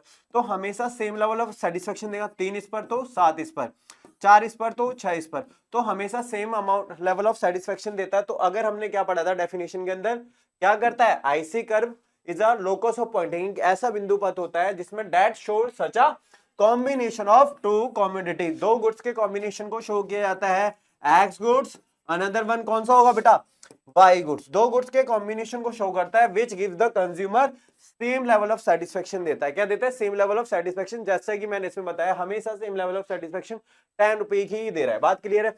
जब एक को बढ़ाएंगे तो दूसरे को कम करना पड़ता है। चलिए अब आगे बढ़ते हैं। इसके बाद कुछ इसके एजप्शंस होते हैं जो हमें कंसीडर करके रखनी पड़ती है, भाई यही एजप्शन चलेंगी। तो पहले जरा समझो इसके वेरियस क्या बेटा, एजप्शंस के बारे में बात करें तो पहले एजप्शन क्या है, ये दो ही कमोडिटी को शो करता है। यहां पर क्या है, consumer has a fixed amount of money, उसके पास अमाउंट ऑफ मनी क्या है, जैसे मैंने बताया 10 रुपीज ही है। अब 10 रुपीज है तो इसमें क्या करेगा, whole of which is to be the spend on the two goods, सिर्फ दो ही गुड्स पर इसे क्या कर सकता है, स्पेंड कर सकता है, एक्स और वाई पर। और given constant price of the both the price, और इसका कांस्टेंट ही क्या रहेगा, प्राइस तो कांस्टेंट है और उसी पर उसे एक्सपेंस करना है। 1 रुपया है, 2 रुपये है, इसी कांस्टेंट प्राइस पर उसे एक्सपेंस करते हुए चलना है। बात क्लियर है। टेबल में एक पर्टिकुलर बताऊंगा ही। फिर होता है बेटा नॉन अपसेटिटी, मतलब कोई भी यहाँ पर नॉन सेटिस्फेक्शन की बात ही होती है, यहाँ पर सेटिस्फेक्शन की बात नहीं होगी, नॉन सेटिस्फेक्शन की। अब देखो जैसे it is assumed that the consumer has not reach the point of satiety, मतलब यहां पर क्या होगा, सेटिस्फेक्शन के किसी भी पॉइंट पर नहीं पहुंच पाता, क्योंकि consumer always prefer more of both commodities, दोनों ही गुड्स को क्या करेगा बेटा, प्रेफर करेगा। He always try to the move the higher indifference curve, इससे हायर डिफरेंस कर्व क्या होगा बेटा, हायर लेवल ऑफ सेटिस्फेक्शन देगा। अब मैं आईसी जब बनाऊंगा ना तो याद रखना, जितना आईसी ऊंचा होता है उतना ही हायर लेवल ऑफ सेटिस्फेक्शन आपको देगा। बात क्लियर है। अब इसमें ऑर्डिनल अप्रोच, अभी मैंने कार्डिनल ऑर्डिनल अप्रोच के बीच में कोई डिफरेंस नहीं बताया, मैंने बोला ये लास्ट हम जैसे हम पूरे टॉपिक को क्लियर कर लेंगे, आईसीवी 1 कमोडिटी और 2 कमोडिटी ऑलरेडी हम कंप्लीट कर चुके हैं। जैसे आईसी कंप्लीट होगा फिर मैं बताऊंगा कि ऑर्डिनल अप्रोच के, अभी जनरल सी टर्म में समझो, ऑर्डिनल अप्रोच रैंक्स के उस पर चलती है, इसमें कोई यूटिल्स को हम कंसीडर नहीं करते। जैसे उसमें यूटिल्स था, जो भी हम खा रहे थे उसके सेटिस्फेक्शन को, लेवल को हम किससे मेजर कर रहे थे, यूटिल से। पर यहाँ पर हम जो भी चीज मेजर करेंगे किससे करेंगे बेटा, रैंक देंगे। एक रैंक हमारा प्रेफरेंस पॉइंट रहेगा। बात क्लियर है, ये ऑर्डिनल अप्रोच होती है। इसके बाद हमेशा इसमें कौन सा लगेगा, एमआरएस का लॉ, मतलब मार्जिनल रेट ऑफ सब्स्टिट्यूशन। अब मार्जिनल रेट सब्स्टिट्यूशन में बेटा हमारे पास लगता है जिसकी वजह से शेप कैसी बनेगी, कॉन्वेक्स बनेगी, प्रॉपर्टी के साथ बताऊंगा। एमआरएस के डिक्लाइन होने की वजह से शेप कॉन्वेक्स बनती है। अब आता है रैशनल कंज्यूमर। रैशनल कंज्यूमर मैंने बताया चालाक और चतुर कंज्यूमर होता है, और ये चालाक कंज्यूमर हमेशा क्या करेगा, उसका बिहेव इस तरीके का रहेगा, इस रैशनल मैनर में होगा, इतनी चालाकी वाले मैनर में होगा कि उसका एम हमेशा मैक्सिमाइज, और क्या होगा बेटा, मैक्सिमाइज टोटल सेटिस्फेक्शन प्राप्त करना होगा। बात क्लियर है। ये इसके एजप्शंस होते हैं, ठीक है। अब एजप्शंस के बाद हमारे पास आती है प्रॉपर्टीज। क्या आती है, प्रॉपर्टीज, इसे विशेषता बोलते हैं, फीचर्स बोलते हैं। अब इसका पॉइंट समझना। पहली प्रॉपर्टी क्या है, indifference curve is the slope of the indifference curve. Oh, slope downward, क्या है, डाउनवर्ड स्लोप्स डाउनवर्ड, ये क्या है, नीचे की तरफ स्लोप्स है। अब देखिए जरा कैसे, इसको अगर मैं कर्व बनाता हूं तो आपको दिख रहा है ये कर्व, ये दो गुड्स के कॉम्बिनेशन को शो कर रहा है, दो गुड्स के कॉम्बिनेशन को शो कर रहा है। ये मैंने लिखा एक्स गुड्स, और अनदर वन कौन सा लिखा बेटा, वाई गुड्स। क्या लिखा, वाई गुड्स। और आप देखेंगे तो ये आईसी कर्व बना रहा है। अब ये क्या है, नीचे की तरफ स्लोप हो रहा है, यानी कि लेफ्ट टू राइट भी जा रहा है। अब लेफ्ट टू राइट जा रहा है और नीचे की तरफ स्लोप हो रहा है। अगर इसको करेंगे तो यहां पर मान लीजिए हमारे पास ये एक्स है और ये वाई है। जब y को बढ़ाया तो x को क्या करना पड़ता है बेटा, लेस करना पड़ता है। क्या करना पड़ता है, लेस को। जब y को बढ़ाया तो x को कम करना पड़ेगा। तो इसका स्लोप होने का रीजन है बेटा due to inverse relation between x goods and y goods. इसका रिलेशन क्या है, इनवर्स रिलेशन है। क्यों, जब x गुड्स को बढ़ाते हैं, x गुड्स के कंजप्शन को बढ़ाएंगे तो y गुड्स के कंजप्शन को लेस करना पड़ता है। जब x को बढ़ाएंगे तो y को हमें क्या करना पड़ेगा, बढ़ाना पड़ेगा। तो इसका रीजन क्या है, due to the inverse relation between x goods and y goods. बात क्लियर। चलिए इसके बाद हमारे पास इसको हम समझते हैं कि क्या है, to consumes more of one goods. जब क्या करेगा, हम ज्यादा एक कमोडिटी को मोर कंज्यूम करेंगे, he must consume less of the other goods. Other goods को क्या करना पड़ता है, कम करना पड़ेगा। जब एक को बढ़ाएंगे तो दूसरे को लेस करेंगे। और it happens because consumer decide to have more unit of the one goods. एक गुड्स को जब वो डिसाइड करेगा कि ज्यादा कंज्यूम करना है तो he will have to reduce the number of other goods. Other goods को उसे कम करना पड़ेगा। इसलिए इनवर्स रिलेशन x को बढ़ाएंगे तो y को कम करेंगे, और x को बढ़ाएंगे, x को हटाया तो y को हमें बढ़ाना पड़ेगा। ये इनवर्स रिलेशन को क्लियर करता है। अब बात करते हैं हमारा ये दूसरी प्रॉपर्टी सबसे इंपॉर्टेंट पूछी जाती है। अब पूछा जाता है why does I C curve convex to the origin point. बात क्लियर है। अब इसका रीजन क्या है, इसका रीजन है, पहले मैं शेप बता दूं कॉन्वेक्स किसे कहा जाता है। अब आपने कॉनकेव और कॉन्वेक्स पढ़ाई है। इसकी जो शेप है बेटा ये कॉन्वेक्स है। क्या है, कॉन्वेक्स है। ऐसी शेप है, convex to the origin point. अब ये कॉन्वेक्स होने का रीजन क्या है, तो कॉन्वेक्स होने का रीजन है एमआरएस का डिक्लाइन होना या डिक्रीजिंग होना। एमआरएस का मतलब होता है marginal rate of substitution, margin rate of substitution, ये इसका रीजन है। ठीक है, जरा समझ लो, मार्जिन रेट ऑफ सब्स्टिट्यूशन इसका रीजन है। अब मार्जिन रेट ऑफ सब्स्टिट्यूशन होता क्या है, इसको समझना बहुत जरूरी है। देखो अब इसमें पहली प्रॉपर्टी में हमने पढ़ा था, जब x को बढ़ा रहे थे तो y को लेस करना पड़ा था। पर यहां पर क्या होगा, जब x को बढ़ाएंगे तो y को पहले से ज्यादा लेस इन लेस करते हैं। क्या करते हैं, लेस इन लेस करेंगे। क्या करेंगे, लेस इन लेस करेंगे। अब इसको एक और प्रॉपर्टी से समझते हैं। देखिए जरा, जैसे फॉर एग्जांपल मैं आपको एक कंडीशन दे देता हूं। आपको क्या रखा बेटा, एमआरएस, इसको प्रूफ भी करके दिखाएंगे। टेबल जरूर बनती है इसमें। कॉम्बिनेशन लिखा, ये वाई गुड्स हो गया, दूसरी तरफ एक्स गुड्स हो गया, और ये हो गया एमआरएस। और एमआरएस का फॉर्मूला क्या होता है, change in loss upon change in gain होता है। क्या होता है, change in loss upon change in gain होता है। अब देखिए क्या करना है आपको, ए बी सी डी और अनदर ई। ठीक है, अब x को बढ़ाएंगे तो y को क्या करना पड़ेगा, कम करना पड़ेगा। तो x को बढ़ाते हैं तो देख लीजिए ऐसे 0 1 हो गया, 0 2। x को बढ़ाएंगे तो y को लेस इन लेस करेंगे। अब लेस इन लेस कैसे करेंगे, ज्यादा देखिए, पहले आपने 15 लिया, पहले किससे लेस करा बेटा, 5 से लेस करा, फिर किससे करा, 4 से लेस करा तो 6 हो गया, 3 से लेस करा तो 2 हो गया, मतलब 1 हो गया, सॉरी 3 हो गया, और 2 से लेस करा तो हमारे पास 1 हो गया। तो आपको पता है जब x को बढ़ा रहे तो y को लेस इन लेस करना पड़ता है। और फॉर्मूला क्या है, फॉर्मूला हमारे पास है M R S is equal to change in loss upon change in gain. ये डेल्टा का मतलब होता है चेंज, परिवर्तन कितना है। तो इसमें आपको दिख रहा होगा बेटा लॉस है, और इसमें क्या है मेरे प्यारे बच्चों, गेन है, गेन है। अब क्या करना है, पहला आपने डैश छोड़ दिया। अब लॉस किसको इंडिकेट कर रहा है बेटा, y में, और इसमें चेंज कितने का बेटा, 1 का। तो 5 डिवाइडेड बाय 1 यानी कि 5, और इसमें 4 डिवाइडेड बाय 1 यानी कि 4, और 3 डिवाइडेड बाय 1 यानी कि क्या होगा बेटा हमारे पास 3, और 2 डिवाइडेड बाय 1 तो हमारे पास 2। तो एमआरएस क्या हो रहा है, डिक्लाइन, जिसकी वजह से इसकी शेप कैसी बनती है, convex to the origin point. अगर आप पुटअप करोगे एक्स वाई की वैल्यू पुटअप करके तो आपको दिख जाएगा इसकी शेप कैसे दिखेगी, कॉन्वेक्स दिखेगी। क्या दिखेगी मेरे प्यारे बच्चों, convex to the origin point. क्या दिखेगी, convex to the origin point. क्या दिख रही है, कॉन्वेक्स दिखेगी। क्या दिखेगी, convex to the origin point. बात क्लियर। चलिए इसके बाद अब आता है तीसरी प्रॉपर्टी। तीसरी प्रॉपर्टी क्या आती है, higher I C gives higher level of satisfaction. ज्यादा आईसी, जितना ऊंचा आईसी होगा उतना हायर लेवल ऑफ सेटिस्फेक्शन देगा। अब इसको भी प्रूफ करते हैं। देखिए पहले हम उससे पहले उसकी कैरेक्टरिस्टिक पता लगी। अब आईसी कर्व कैसे करता है इसको प्रूफ देखिए जरा। अगर आपने ये करा, अब इसमें हम बनाते हैं पूरा प्रॉपर डायग्राम। देखिए यहां पर हमने लिखा बेटा एक्स गुड्स,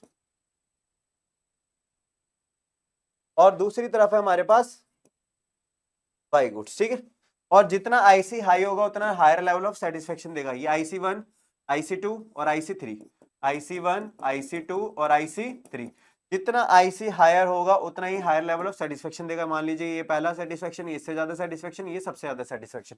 क्लियर हो रहा है? अब याद रखो सबसे ज्यादा हायर लेवल ऑफ सेटिस्फेक्शन कहां पर मिलेगी?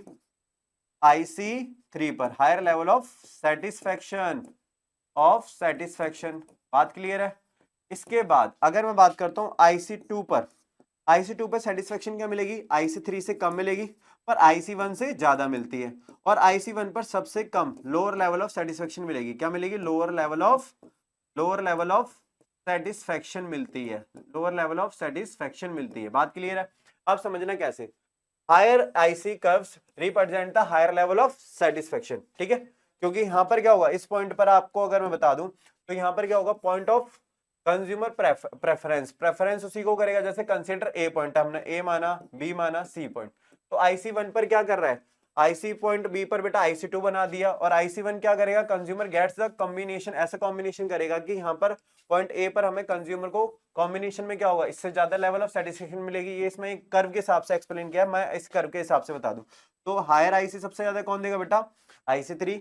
IC जो 2 है वो IC3 से कम देगा, और IC1 से ज्यादा लेवल ऑफ सेटिस्फेक्शन देगा। सबसे लोअर ऑफ लेवल सेटिस्फेक्शन कौन देगा? IC1।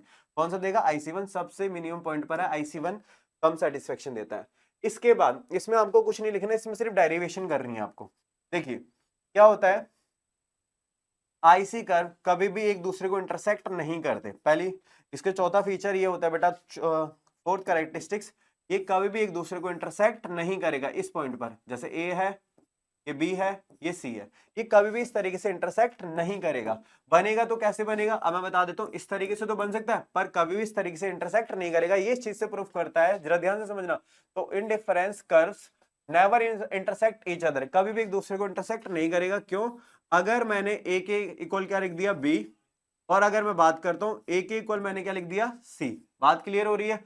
But B not equal to C, ये प्रूफ करता है कभी भी IC कर्व एक दूसरे को इंटरसेक्ट नहीं करेगा। ऐसे तो नाम दे सकता हूं ABC, बिल्कुल बन सकता है, बट कभी भी इस तरीके से इंटरसेक्ट करता हुआ नहीं बनेगा। बात क्लियर है? चलो इसके बाद ये डेरिवेशन में समझना है, और कुछ आपको नहीं करना। अब इसके बाद आता है बजट लाइन के ऊपर। किस पर आता है? Budget line. देखिए बजट लाइन क्या है हमारे पास, मीनिंग ऑफ बजट लाइन। देखिए budget line show that the combination of two goods, ये भी दो गुड्स के कॉम्बिनेशन को शो करती है। इसके दो गुड्स के कॉम्बिनेशन को शो करेगी। यहां पर हमारे पास ये बजट लाइन है, और ये कांस्टेंट रहेगी। ये PX हो गया और ये PY हो गया। ये क्या करती है बेटा? दो गुड्स के कॉम्बिनेशन को शो कर रही है। बजट लाइन क्या कर रही है? दो गुड्स के कॉम्बिनेशन को शो करती है। तो देखिए बजट लाइन क्या है? Budget line is a graphical presentation. आपने बजट तो सुना ही है ना, कि बजट कि हमें कहां से पैसा आएगा, कहां पर खर्च करना। पर यहाँ बजट लाइन बेटा एक जियोग्राफिक मतलब ग्राफिकल प्रेजेंटेशन होती है, जो दो गुड्स के कॉम्बिनेशन को शो करती है। और दो गुड्स पर हमें फुली यूटिलाइज करना है अपनी मनी का, जो मनी इनकम होगी पूरा पूरा यूटिलाइज करना है दोनों ही गुड्स पर। बात क्लियर है? कंजप्शन में ये चलता है। तो budget line is a graphical representation of all possible combination, जितने भी पॉसिबल कॉम्बिनेशन बन सकते हैं किसके बीच पर बेटा? दो गुड्स के कॉम्बिनेशन पर, which can be purchase with the given income. और उस पर दो बातें रहती है बेटा, इनकम जो मैं कंज्यूमर इक्विलिब्रियम में बता रहा था, और प्राइसेस पर। इस तरीके से एक्सपेंस करती है बेटा कि such that the cost of the each of this combination of equal to the money income के बराबर होगी। ठीक है कंज्यूमर का। अब जरा समझना कैसे। ये एम होता है हमारे पास बजट, ये मनी इनकम है, इसका मतलब है बेटा मनी इनकम। क्या है? Money income. दूसरी तरफ PX का मतलब होता है प्राइस ऑफ एक्स गुड्स। क्या होगा? Price of X goods. बात क्लियर है? दूसरी तरफ होगा QX, यानी कि क्वांटिटी ऑफ एक्स गुड्स। फिर other one price of Y goods, और उसके बाद हमारे पास होता है QY को अगर मैं लिखूं तो QY क्या बनेगा हमारे पास? Quantity of Y goods. ठीक है, दो तरह के हमारे पास ये हो गए ये। अब देखो हमें किस तरीके से इसकी डेरिवेशन करनी है। देखो अगर मैं डेरिवेशन की बात करता हूं तो देखो हमारे पास क्या बनेगा, हमारे पास एम है, एम मान लो 250 रुपीज है, और प्राइस ऑफ एक्स गुड्स हमारे पास अगर मैं बताऊं तो 20 रुपीज है। वहीं प्राइस ऑफ वाई गुड्स कितना हमारे पास? 10 रुपीज है। तो इस तरीके से इस पर क्या करेगी, यहाँ पर डेफिनेशन के अकॉर्डिंग समझो। यहाँ पर क्या है, मैंने बोला ये ग्राफिकल रिप्रेजेंटेशन होती है, दो गुड्स को बता रही है एक्स और वाई। ठीक है, बात क्लियर है? जितने भी पॉसिबल कॉम्बिनेशन बन सकते हैं, which can be purchase with the given income, इसको इनकम पर, दी हुई इनकम पर और प्राइजेस पर इस तरीके से क्या करना है, कॉस्ट करनी है कि यहाँ पर कॉम्बिनेशन हमेशा किसके बराबर होगा, इसका मनी इनकम के बराबर होगा। तो मनी इनकम के अगर बारे में बात करी जाए तो इसका फॉर्मूला देखो क्या बनता है, इसका फॉर्मूला क्या बनता है, मनी इनकम इक्वल टू दो गुड्स के कॉम्बिनेशन है, तो ये बेटा दोनों की ये प्राइस है उसका क्वांटिटी है, और ये वाई गुड्स के क्वांटिटी और प्राइस के बराबर है। बात क्लियर है। अब देखो मनी इनकम को करेंगे कैसे, अगर इसको प्रूफ किया जाए तो हमारे पास मनी इनकम के बारे में अगर प्राइस ऑफ एक्स गुड्स की बात हो रही है तो मैंने बोला कितना है, 20 रुपए है, इस पर कितनी क्वांटिटी खरीद सकता है, जैसे आपने कोऑर्डिनेट ज्योमेट्री में करते हैं बेटा, एक्स की वैल्यू रख दो, कितने हमें पूरा पूरा अमाउंट कितना करना है, 250 एक्सपेंस करना है, और इस पर 10 रुपए के हिसाब से ये, तो ये इसकी इक्वेशन बनती है, इसे बजट इक्वेशन भी कहा जाता है। क्या कहा जाता है बेटा, बजट इक्वेशन। क्या कहा जाता है, बजट इक्वेशन। बात क्लियर है। चलो इसके बाद जैसे बजट इक्वेशन कंप्लीट हुई, अब हमारे पास इसकी दो प्रॉपर्टीज होती है। पहला, ये हमेशा ना नेगेटिव स्लोप होता है। अब नेगेटिव स्लोप क्यों होता है, इसका रीजन समझना, इसमें भी इनवर्स रिलेशन वाली बात होती है। नेगेटिव स्लोप मतलब एक चीज बढ़ेगी तो दूसरी चीज घटेगी। मतलब अब देखो, negative slope of the budget line indicate that the consumer buy more unit of commodity से एक्स गुड्स। मतलब ये है हमारे पास, अगर मैं इसको करूं, ध्यान से समझना, अगर हमने क्या करा 20 रुपए के हिसाब से, तो मैंने 250 रुपए माने थे, कितने माने थे बेटा, 250 रुपीज माने थे, कितने माने थे, 250 रुपीज। अगर मैं एक्स की क्वांटिटी को बढ़ा दूं, एक्स की क्वांटिटी का मतलब ये है मुझे ना 250 रुपीज को बढ़ाना है अमाउंट को, मैंने बोला कि भाई 10 रुपए के हिसाब से, प्लस इसकी मैंने कितनी कर दी बेटा, इतनी यूनिट कर दी, पहले मान लो 5 कर रहा था मैं, अब इसकी यूनिट जैसे मैंने एक्स की यूनिट बढ़ाई तो वाई को क्या करना पड़ेगा, हमें कम करना पड़ेगा, इसकी 5 यूनिट को परचेस करना पड़ेगा। इस हिसाब से 200 इस पर हो गए, 50 इस पर, बन रहा है ये मनी इनकम के बराबर, जितना बजट उतना ही हमारा खर्चा भी हो गया। बात क्लियर है। तो यहाँ पर एक्स को बढ़ाएंगे तो दूसरे के साथ हमें सेक्रीफाई करना पड़ता है, तो by the sacrificing some unit of other commodity के साथ, यानी कि से वाई गुड्स की कमोडिटी के साथ, इसलिए इसकी बजट लाइन ऑब्टेन हमेशा क्या होगा, dividing the perpendicular the base the under, इसके बेस पे अंडर पे बनेगा, और इसमें क्या होगा, इसका जो प्रोपोर्शनेट है वो भी अलग हो जाएगा। और the slope of budget line is given by the ratio of prices of two goods, दो गुड्स के रेशियो को बताते हैं बेटा। तो budget line also called the price line, price line भी बोलते हैं, इसलिए इसका फॉर्मूला क्या होगा, बजट लाइन का जो फॉर्मूला होता है वो इंडिकेट करता है इनवर्स रिलेशन को। तो इसका फॉर्मूला क्या बनता है, पी एक्स अपॉन में पी वाई। तो अगर बजट लाइन का फॉर्मूला बोला जाए तो budget line is equal to minus P X upon में पी वाई होता है। बात क्लियर है। अभी क्वेश्चन भी करेंगे इसका। और price ratio remain the constant, price ratio हमेशा कांस्टेंट रहेगा, because price of two goods are taken the constant, क्योंकि इसमें दो गुड्स का जो प्राइस है वो कांस्टेंट रहेगा, पर एक को बढ़ाएंगे तो दूसरे को कम करना पड़ता है। बात क्लियर है। चलो इसके बाद इसके ना एक स्ट्रेट लाइन बनता है, ये देख रहे हो, आपको क्या दिख रहा है बेटा, ये एक स्ट्रेट लाइन बन रहा है, एक्स हो गया और ये वाई, ये बिल्कुल स्ट्रेट लाइन है। क्या है, स्ट्रेट लाइन बन रही है बजट लाइन। कैसे बन रही है, स्ट्रेट लाइन है, देख रहे हो। अब स्ट्रेट लाइन होने का क्या है, it implies that the slope of budget line, ये क्या करता है बेटा, it implies that the slope of budget line remain constant, remain constant है, it remain constant because the ratio of price of the two goods is constant, क्योंकि यहाँ पर दो गुड्स के कांस्टेंट को दिखाते हैं प्राइस को। देखो बेटा कांस्टेंट है प्राइस ऑफ एक्स गुड्स भी और प्राइस ऑफ वाई गुड्स भी, बस इसकी क्वांटिटी पे इफेक्ट पड़ेगा, जो पड़ेगा वो इसकी क्वांटिटी पे इफेक्ट पड़ेगा। क्वांटिटी को कम या ज्यादा करना और इस तरीके से पॉसिबल कमोडिटी बनानी है कि हमारे पास पूरा पूरा जो मनी है, मनी सप्लाई, वो इक्वल हो जानी चाहिए। जैसे मैंने आपको बताया था पहले वो 10 रुपए यूनिट रखी थी, अब इसमें देखो मैं रखता हूँ 20 रुपए के हिसाब से, मैंने 5 कर लिया, बाकी बचा पैसा अमाउंट मैंने क्या कर लिया, इसे कितना करना पड़ेगा, 5 कर लिया, तो मुझे इसे 15 यूनिट लेना पड़ेगा। तो देखो इसकी यूनिट में हम इसकी यूनिट्स में चेंज कर सकते हैं, जबकि प्राइस ऑफ तो भाई 20 रुपीज माना था, ये कितना हो गया था, 10 रुपीज था हमारे पास, 20 और 10, ये 100 प्लस में 150, तो देखो ये कितना दिया होता, मनी मार्केट हमारे पास कितनी थी, ये हमारे पास 250 था, ये भी 250। क्लियर है, ये दोनों एक दूसरे के बराबर थे। तो अब यहाँ पर आता है चेंज इन बजट। अब बजट में कैसे कैसे चेंज आते हैं उसके बारे में बात करेंगे हम, चेंज के बारे में कि चेंज कैसे होगा। चेंज के बारे में बात करने के बाद फिर एक क्वेश्चन उठाएंगे हम, ठीक है। देखिए अब चेंज क्या आता है, पहले मैं बता देता हूं। पहला change in budget line, change in budget line. अब बजट लाइन में देखो चेंज किसकी वजह से होगा बेटा, due to price, change in price. अब देखो प्राइस की मतलब सॉरी इनकम की वजह से। मैं दो केस बना के चलता हूं इसमें। अगर मैंने केस बना दिया, अगर इनकम बढ़ जाती है तो बताओ बजट पे क्या इफेक्ट पड़ेगा, तो सीधे सीधे बच्चे बोलेंगे अगर इनकम बढ़ गई है तो बजट क्या होगा बेटा, बढ़ जाएगा। बजट क्या होगा बेटा, बढ़ जाएगा, बिल्कुल बढ़ेगा, क्योंकि इनकम बढ़ने से बजट भी क्या होता है बेटा, बढ़ता है। ये क्या हो गया, पी एक्स हो गया, ये पी वाई हो गया। अब इसमें क्या होगा, बजट आई, बजट लाइन को रिप्रेजेंट करता है, ये दोनों गुड्स के कॉम्बिनेशन में क्या करेगा, इसको राइटवर्ड शिफ्ट कर देगा, क्या कर देगा, राइटवर्ड शिफ्ट कर देगा, ये इसमें क्या होगा, राइटवर्ड शिफ्ट हो जाएगी, जो बजट लाइन है वो राइटवर्ड शिफ्ट हो जाती है, क्या हो जाती है, राइटवर्ड शिफ्ट हो जाएगी। बात क्लियर है, इससे बजट क्या होगा, बढ़ जाएगा। इसके अपोजिट अगर मैं ये बोल दूं कि इनकम अगर कम हो जाती है, इनकम डिक्रीज हो जाती है, इनकम क्या हो गई बेटा, कम हो गई है, तो इससे बताने कि पीपीसी पर क्या इफेक्ट पड़ेगा, तो इससे पीपीसी पर क्या, सॉरी आईसी पर क्या, बजट लाइन पर, सॉरी बजट लाइन पर क्या इफेक्ट पड़ेगा, बजट लाइन पर ये हमारे पास एक्स हो गया और ये वाई हो गया। अगर इसके बारे में बात करी जाए तो ये क्या होगा, अगर इसके बजट को हमने क्या करा, इनकम को बढ़ाया, तो इससे बजट इसका कम हो जाएगा, इनकी बजट को लेफ्टवर्ड शिफ्ट हो जाएगा, तो इसमें क्या होगा, लेफ्टवर्ड शिफ्टिंग हो जाएगी, क्या हो जाएगी, लेफ्टवर्ड शिफ्टिंग। बात क्लियर है, लेफ्टवर्ड शिफ्ट हो जाता है। अब ये तो चेंज हो गया। अब है ना दूसरा पॉइंट जो बनता है बेटा, रोटेशन का बनता है, किसका बनेगा, रोटेशन का। देखिए अब रोटेशन को अगर मैं बनाऊं, हमारे पास क्या है, रोटेशन के बारे में बात होती है, क्या होती है, रोटेशन इन बजट लाइन, रोटेशन इन बजट लाइन।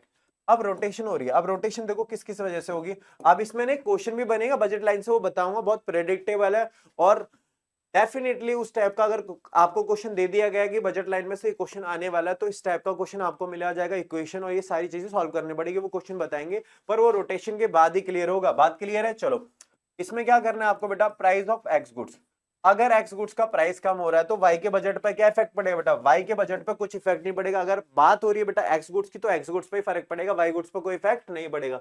तो इसका कर्व कैसे बनेगा, अगर इसके कर्व की बात करी जाए तो यहाँ पर अगर एक्स गुड्स का प्राइस क्या हो रहा है, ये एक्स लिख दिया है, वाई गुड्स, इसका प्राइस कम हो रहा है तो एक्स का बजट बढ़ जाएगा, जबकि वाई स्टिल कांस्टेंट रहेगा। तो यहाँ पर क्या होगा, इसका बजट बढ़ जाएगा, और बजट बढ़ेगा तो ये इस तरफ शिफ्ट हो जाएगा, रोटेशन हो जाती है किसकी तरफ, एक्स की तरफ। इसी के वाइस वर्सा अगर ये बोल दिया जाए कि वाई गुड्स का प्राइस कम हो जाता है, अगर वाई गुड्स का प्राइस क्या हो जाता है, कम हो जाता है, तो बताना है कि एक्स पर क्या इफेक्ट पड़ेगा, मतलब एक्स पर क्या इफेक्ट पड़ेगा। तो एक्स पर तो कुछ फर्क नहीं पड़ेगा, ये तो बैलेंस लाइन बना दी बेटा, एक्स हो गया, ये वाई हो गया।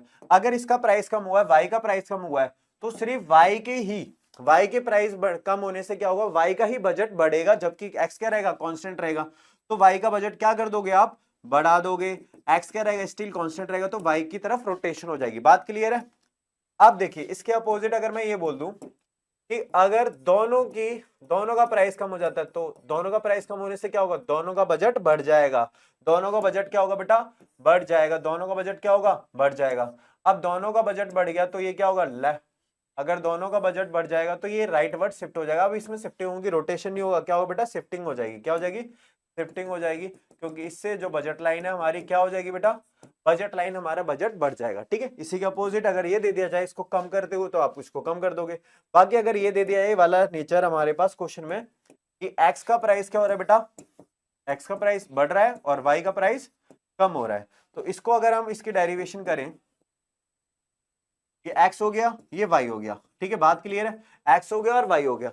अब आपको क्या करना है, ये एक्स हो गया और ये हमारे पास वाई हो गया। अब इसमें क्या करना है, अगर एक्स का प्राइस क्या हो रहा है, बढ़ रहा है, ठीक है, तो एक्स का प्राइस बढ़ रहा है तो इसका बजट तो भाई कम हो जाएगा, इधर मैंने अंदर पॉइंट बना लिया।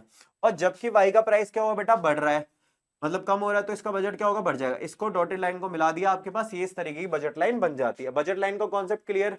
अब बजट लाइन के साथ आपको अगर मैं चीज बता दूं, तो हमारे पास क्वेश्चन आता है बेटा, अ कंज्यूमर, अब देखो हमें क्वेश्चन दिया हो बजट लाइन का, ठीक है, अब समझना क्वेश्चन क्या है। देखो, a consumer has total money income of 250। अब देखो मैं लिखते चले जाता हूँ सारी चीजें, मैं सारी चीजों को लिखते हुए चले जाता हूँ। मतलब यहाँ पर है बेटा मनी, हमारे पास मनी है, मनी का मतलब है हमारे पास पूरा ओवरऑल बजट कितना है बेटा, 250 है। कितना है, 250 रुपीज। क्लियर है, 250 रुपीज हमारे पास बजट है। चलो आगे बढ़ते हैं।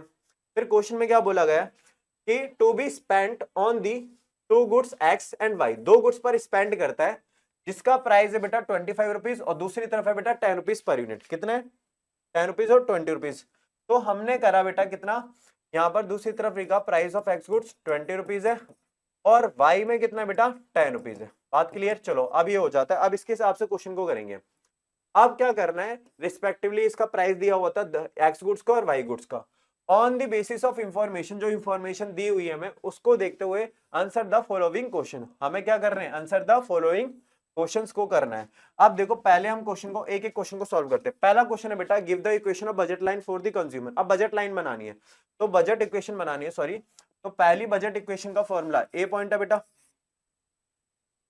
Budget equation. बेटा 101% इस टाइप का क्वेश्चन आपको देखने को मिल जाता है। बजट इक्वेशन बहुत अच्छी तरीके से लिख लो। क्या होता है बेटा, मनी, हमारे पास क्या हो गया, मनी मार्केट हो गई इतनी पास, और ये P x Q X plus में पी वाई और ये क्यू वाई। बात क्लियर है, पी वाई और ये क्यू वाई। अगर इसको सॉल्व किया जाए तो हमारे पास क्या होगा, इसकी इक्वेशन बना दी जाए तो कितना होगा, ये 250 और ये कितना है हमारे पास 20 क्यू एक्स प्लस में 10, ये क्या होगा बेटा क्यू वाई। ठीक है, बात क्लियर है। चलो अब दूसरा क्वेश्चन अगर दूसरा टाइप करते हैं हम, इसके बाद हमारे पास बी पार्ट है। तो बी पार्ट के अंदर क्वेश्चन क्या बोला गया है, what is the value of slope of budget line. तो स्लोप मैंने बोला था इसलिए होता है नेगेटिव रिलेशन, एक टाइम पे एक ही चीज को हम बढ़ा सकते हैं। एक पॉसिबल कॉम्बिनेशन बनाने के लिए हमें एक को बढ़ाना पड़ेगा तो दूसरे को घटाना पड़ेगा। बात क्लियर है। तो बजट लाइन का अगर मैं स्लोप के बारे में बात करूं, बजट लाइन स्लोप, तो बजट लाइन स्लोप होती है, स्लोप का फॉर्मूला बेटा हमेशा नेगेटिव की फॉर्म को दिखाता है। तो माइनस पी एक्स अपॉन में पी वाई। अगर इसको सॉल्व किया जाए, तो हमारे पास प्राइस ऑफ एक्स गुड्स कितना है बेटा 20 है और ये 10 है। इसको इससे काटा तो हमारे पास क्या होगा -2। कितना होगा -2। बात क्लियर है, -2 हो गया। ठीक है, कोई डाउट।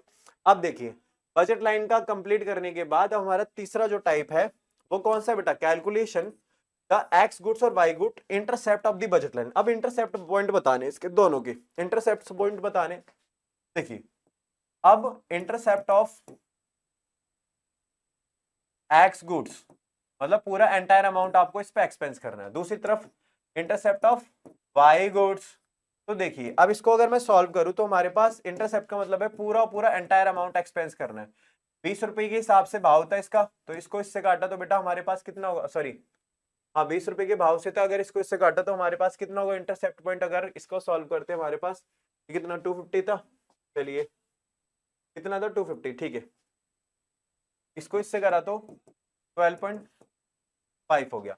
इसके बाद अगर मैं y को करूं तो कितना होगा बेटा 250 डिवाइडेड बाय ये, इसको इससे करा तो कितना होगा हमारे पास ये 25 होगा। बात क्लियर है, ये इंटरसेप्ट पॉइंट हो जाता है। अब इसके बाद हमारे पास क्या निकल कर, अगला क्वेश्चन हमारे पास क्या होगा बेटा, अगला क्वेश्चन है डी पार्ट। डी पार्ट क्या है, how many units can the consumer buy if he is to be spend all his money income. Money income पूरी खर्च कर देता है एक्स गुड्स पर, तो बताओ कितनी यूनिट को परचेज कर पाएगा। तो इसकी यूनिट बतानी है कि यूनिट ऑफ एक्स गुड्स कितनी परचेज कर पाएगा। Unit of X goods he can be purchase, ठीक है, जिसे वो परचेज कर सकता है। तो आपको पता है 250 के हिसाब से एक्स गुड्स पूरा एंटायर एक्सपेंस कर रहा है, तो बेटा इसको इससे काटा तो ये 12.5 यूनिट को परचेज कर लेगा। बात क्लियर है, 12.5 यूनिट को क्या कर लेगा, परचेज कर लेगा, क्योंकि पूरा एंटायर अमाउंट इस पर पूरा क्या कर रहा है बेटा, खर्च कर रहा है। वैसे 20, हाँ 20 मैंने लिख दिया, 25 था, सॉरी 25 था, तो आप 20 कर लोगे, ठीक है 25 था, सॉरी 25 था। तो हमारे पास कितना होगा, ये 10 यूनिट हो जाएगी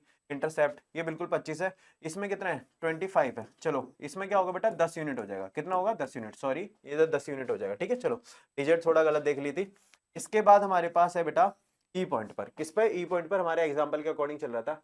ई पॉइंट क्या है बेटा, how does the budget line change if there is a fall in the price of Y goods. Y goods के प्राइस में कमी हो रही है। अब देखो इसमें क्या बताया बेटा, वाई गुड्स का प्राइस कम हो रहा है, तो बताओ रोटेशन होगी, बिल्कुल रोटेशन होगी। अब आपको कर्व के अकॉर्डिंग क्या बताया था बेटा, वाई गुड्स का प्राइस क्या हो रहा है, कम हो रहा है। इसका पहले बैलेंस पॉइंट बना दो बेटा, एक्स हो गया और ये वाई हो गया। अगर वाई गुड्स का प्राइस कम हो रहा है तो इसको क्या करेंगे बेटा, वाई गुड्स के प्राइस कम होने से इसका बजट भी क्या होगा बेटा, इसका बजट वाई गुड्स का बजट बढ़ जाएगा, और जबकि एक्स क्या रहेगा, कांस्टेंट रहेगा, तो इसका रोटेशन वाई की तरफ हो जाएगा। बात क्लियर है। तो बजट के अंदर आपके पास क्वेश्चन ही आते हैं, आपको फॉर्मूला इक्वेशन पता लगी, इक्वेशन का फॉर्मूला होता है M equal to P X into में P sorry Q X plus में पी वाई और इंटू में क्यू वाई। क्लियर है। इसके बाद आपको अगर बजट की स्लोप लाइन का फॉर्मूला तो माइनस लगता है, माइनस क्योंकि नेगेटिव को बताते, एक को बढ़ाएंगे तो दूसरे को कम करना पड़ता है, तो इसलिए माइनस पी एक्स अपॉन में पी वाई हो जाएगा। बाकी इंटरसेप्ट पॉइंट के लिए मैंने बताया पूरा एंटायर अमाउंट आपको एक्सपेंस करना पड़ेगा। चौथे क्वेश्चन के अंदर मैंने बताया था पूरा एंटायर अमाउंट है, तो सेम ऊपर थर्ड की तरह करना था, सिर्फ एक्स के अकॉर्डिंग। अब वाई में मैंने आपको इससे पहले एजम्पशंस बता दी गई थी, वो क्लियर हो गया, तो बजट लाइन वाला कॉन्सेप्ट क्लियर होता है। अब इसके बाद हमारे पास पॉइंट आता है बेटा consumer equilibrium in the case in indifference curve. बात करिए अब इंडिफरेंस कर्व के अगर बारे में बात करूं तो देखो इंडिफरेंस कर्व क्या करता है, इसमें कंज्यूमर इक्विलिब्रियम पढ़ेंगे तो कंज्यूमर इक्विलिब्रियम की वही definition, the consumer is in equilibrium. कब होगा कंज्यूमर इक्विलिब्रियम में, when given his income and market price. इसकी मार्केट प्राइस और किस पे बेटा, इनकम पे डिपेंड करता है। और वो क्या करता है, he plans his expenditure in the such a manner, इस मैनर में एक्सपेंस करे कि उसे हमेशा मैक्सिमाइज्ड टोटल सेटिस्फेक्शन मिले। बात क्लियर है, इसी को हम बात करते हैं बेटा क्या, कंज्यूमर इक्विलिब्रियम के बारे में। बात क्लियर है, क्या बारे में बात करेंगे बेटा, कंज्यूमर इक्विलिब्रियम के बारे में। देखिए अब इसके बाद हमें क्या करना है, इसमें कर बताता हूं। देखो इसमें केस क्या बनता है और किस तरीके से आपको करना है। आपके पास ये केस दिया होगा बेटा, क्योंकि MRS XY कंडीशन देखो क्या बनती है जब कंज्यूमर इक्विलिब्रियम में होगा, IC करके केस में, ठीक है। तो यहां पर क्या होगा बेटा, PX अपॉन में PY, ये वाला केस बनता है, ठीक है। और अगर मैं इसको इस तरीके से लिख दूं तो मैं ये भी कर सकता हूं बेटा, टेंजेंट होता है कहां पर बेटा, when IC tangent with budget line, या बजट लाइन पर क्या करता है, इंटरसेक्ट करता है। टेंजेंट होगा बेटा एट बजट लाइन पर, या मैं इसे ऐसे भी लिख सकता हूं बेटा, when IC intersect at budget line, intersect at budget line पर जब इंटरसेक्ट होगा। अब देखो ये किसको इंडिकेट कर रहा है, ये फॉर्मूला भाई है, ये बजट लाइन को बता रहा है भाई, और ये वाली चीज जो बता रही है बेटा MRS की वजह से IC कर्व बनता है। बात क्लियर है, यहाँ पर ये केस बन जाता है। अब इस कर्व को अगर मैं बताऊं तो यहाँ पर हमारे पास क्या बन गया बेटा, ये इस तरह की बजट लाइन का प्रदर्शन करते हैं हम, ध्यान से समझो। ये हमारे पास बजट लाइन है, बजट लाइन पे हम 3 IC बनाते हैं, एक तो इसको टच करते हुए, एक इससे ज्यादा और एक इससे कम है। अब तीनों के ही नेचर को हमें बता देना है, ये IC1 हो गया, ये IC2 हो गया और ये IC3 हो गया। इक्विलिब्रियम पॉइंट लगाना ना भूले। इसके बाद हमारे पास Y गुड्स हो गया, और ये क्या हो गया बेटा, सॉरी X गुड्स हो गया, और ये हमारे पास Y गुड्स हो जाता है। बात क्लियर है।